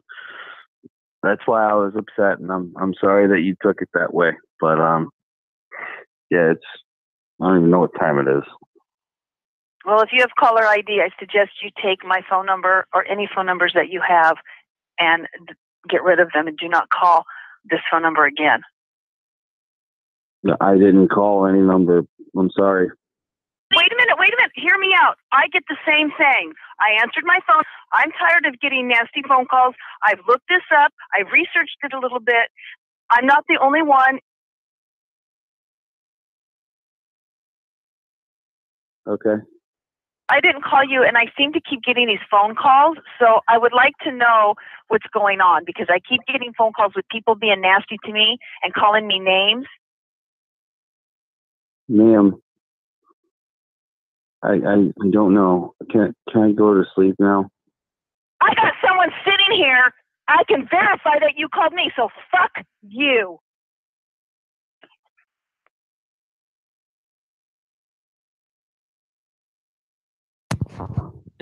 Okay, he hung up. I'll let him go back to sleep. I thought that call was a total goner because I thought he recognized it as a soundboard. And I don't do soundboards enough to be really fluid with them, but I can wing it. I used to do a lot more of this. All right. I don't know why Cody had to go to bed, but or not go to bed necessarily, but get offline. So it's just me, Kira, on Pran Funkels. I'm not going to be on much longer. I'm just going to wrap this up with a few more calls. Okay. Well,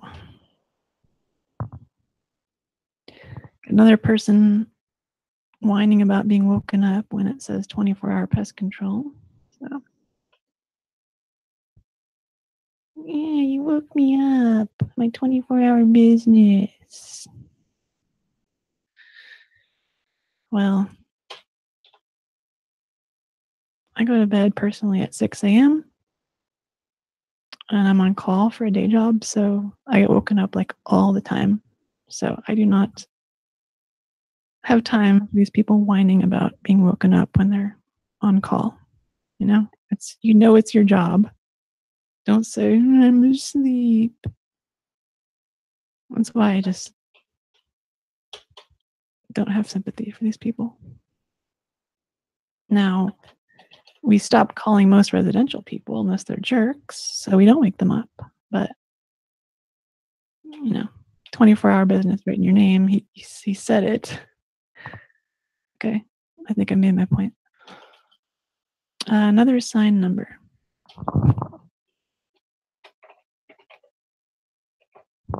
I don't know if this is advertising signs or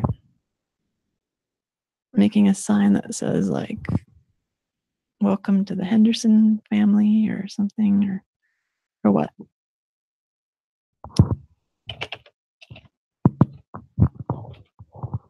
All right, this is I didn't think I was going to be solo, so I'm like holding a microphone and trying to dial. And I'm not going to hook up my headset because I'm not going to be on long. All right, forget that. Here we go.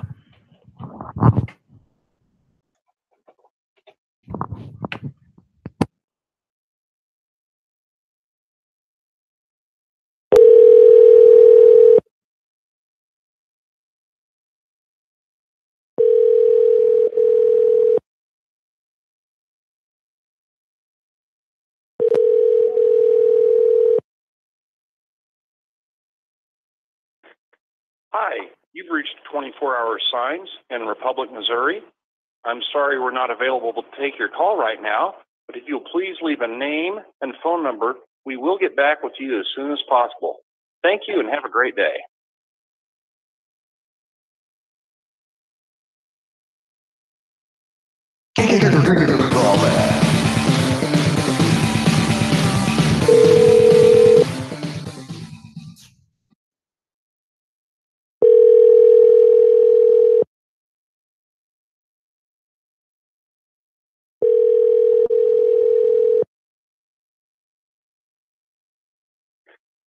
Hi, you've reached 24-hour signs in Republic, Missouri.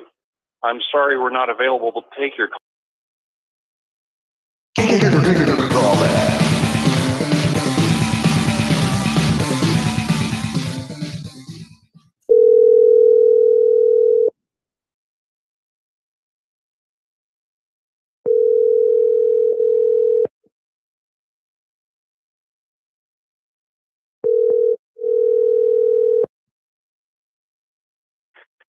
Hi, you've reached 24-hour signs in Republic, Missouri. I'm sorry we're not available to take your call right now, but if you'll please leave a name and phone number, we will get back with you as soon as possible. Thank you and have a great day. Yes, hello. Stephanie Gladstone, PhD. I am calling your supposed 24-hour, in air quotes, business. I've phoned you 3 times, and there's no answer. Now,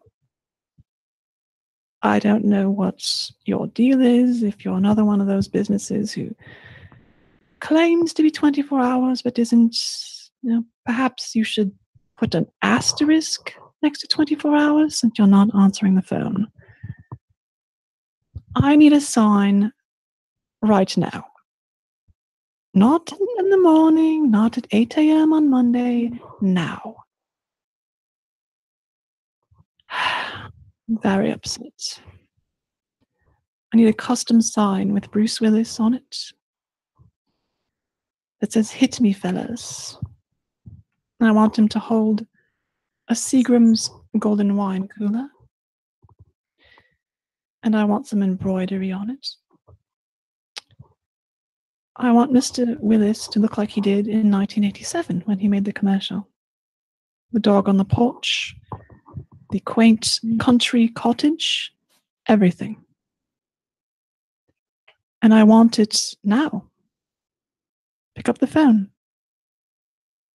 Hey, me fella, look here. Seagulls, golden wine cooler. Seagulls, golden wine cooler. It's wet and it's dry. Golden wine cooler. My. Golden wine cooler. Me and the boys. Love all the time. Golden wine cooler. It's wet and it's dry. Golden wine cooler. All right. Maybe that will entice you to hurry up. You understand the importance of this, I hope. So, in the meantime, why don't you just think about this? Think about being open 24 hours. Oh,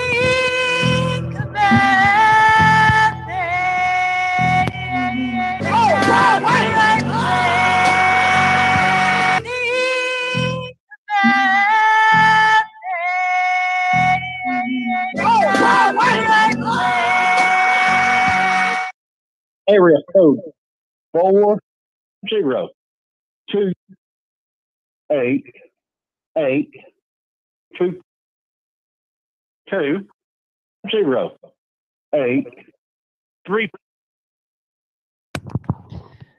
All right. I think I'll do one more, and then I gotta go because some dummy thought it would be a good idea to make me go to work on a Sunday morning.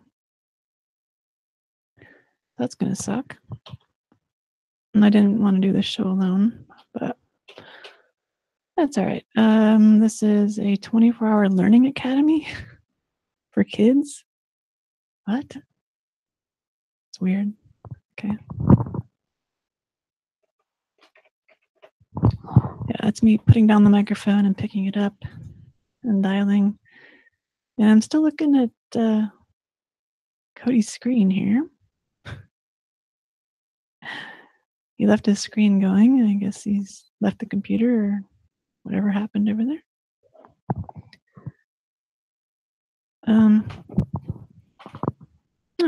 The advantage of this microphone is it has a very long cord, so I can walk over here, send Patrick a text, let him know that I'm almost done.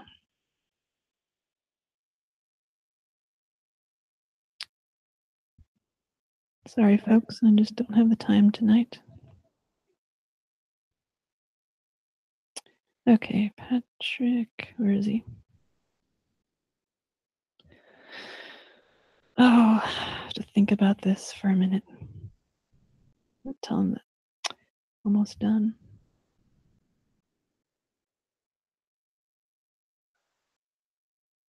Whoops. Yes, this is exciting, I know. Okay. That is sent. And dial this learning academy. Yes, my child needs to learn calculus now. Can't wait.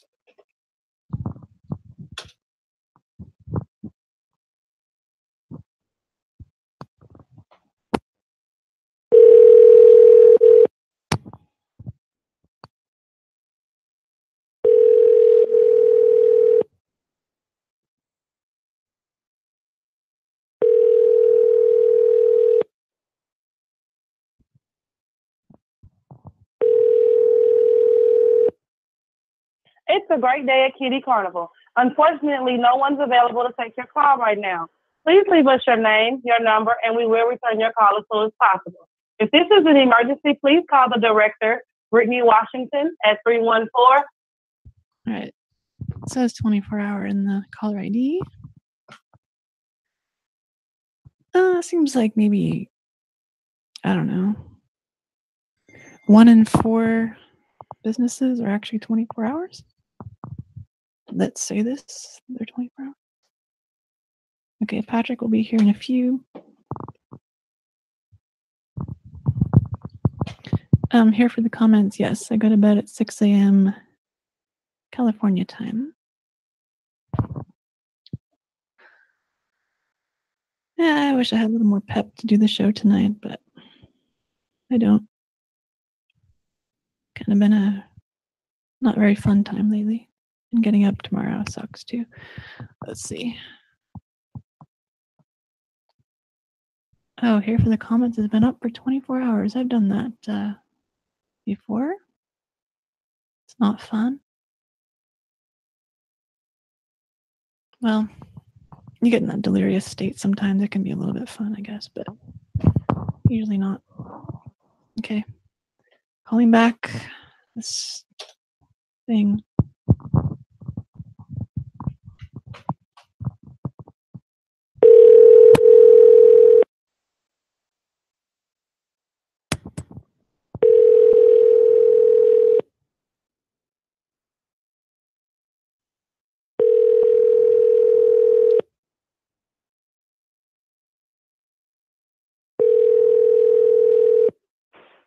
It's a great day at Kitty Carnival. Unfortunately, no one's available to take your call right now.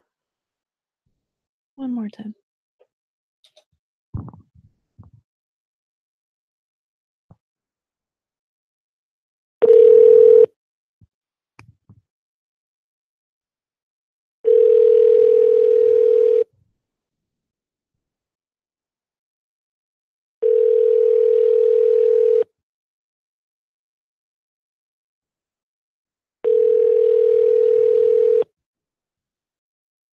It's a great day at Kitty Carnival.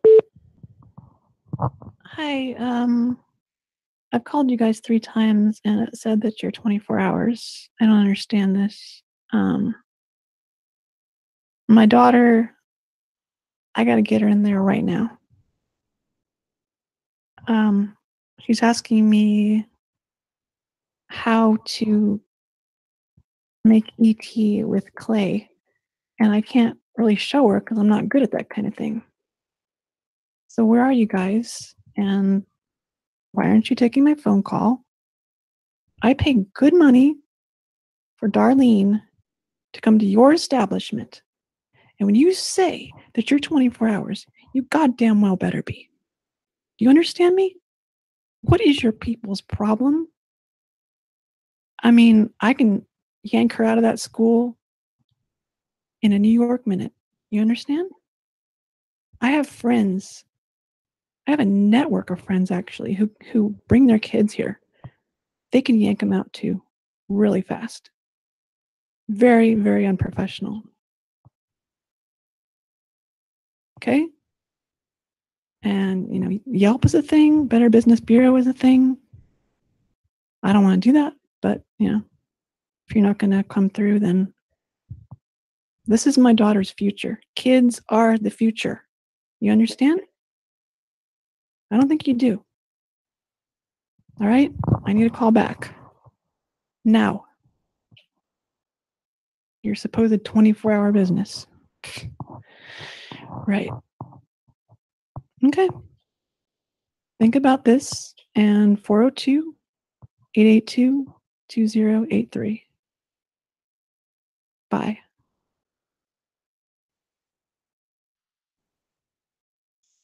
To review or re-record your message, press 1. To mark your message. Okay, my browser froze up, but hung up. Okay, Patrick's back.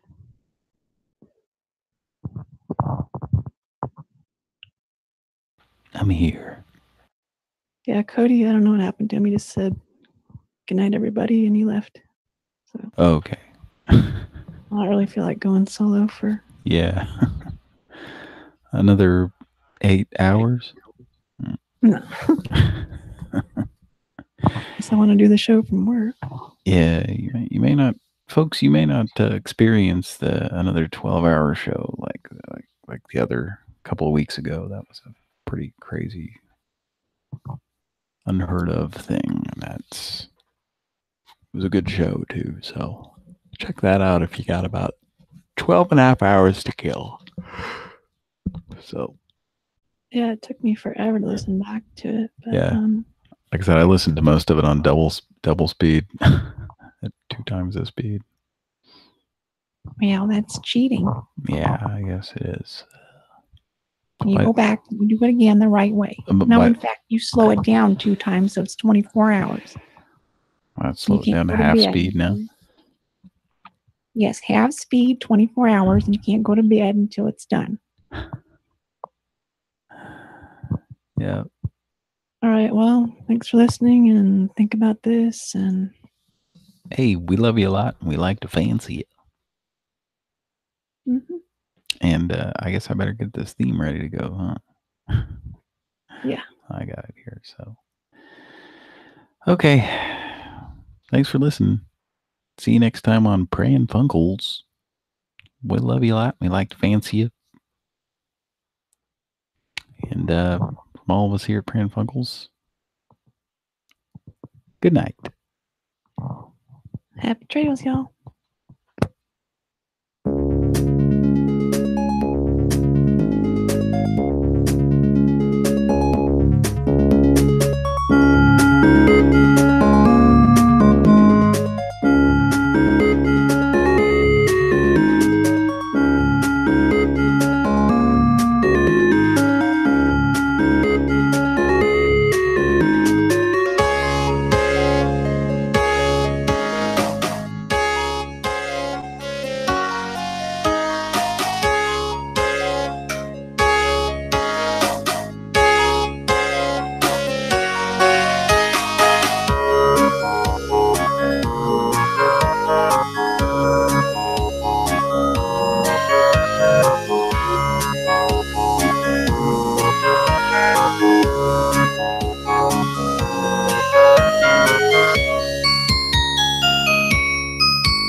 Christmas.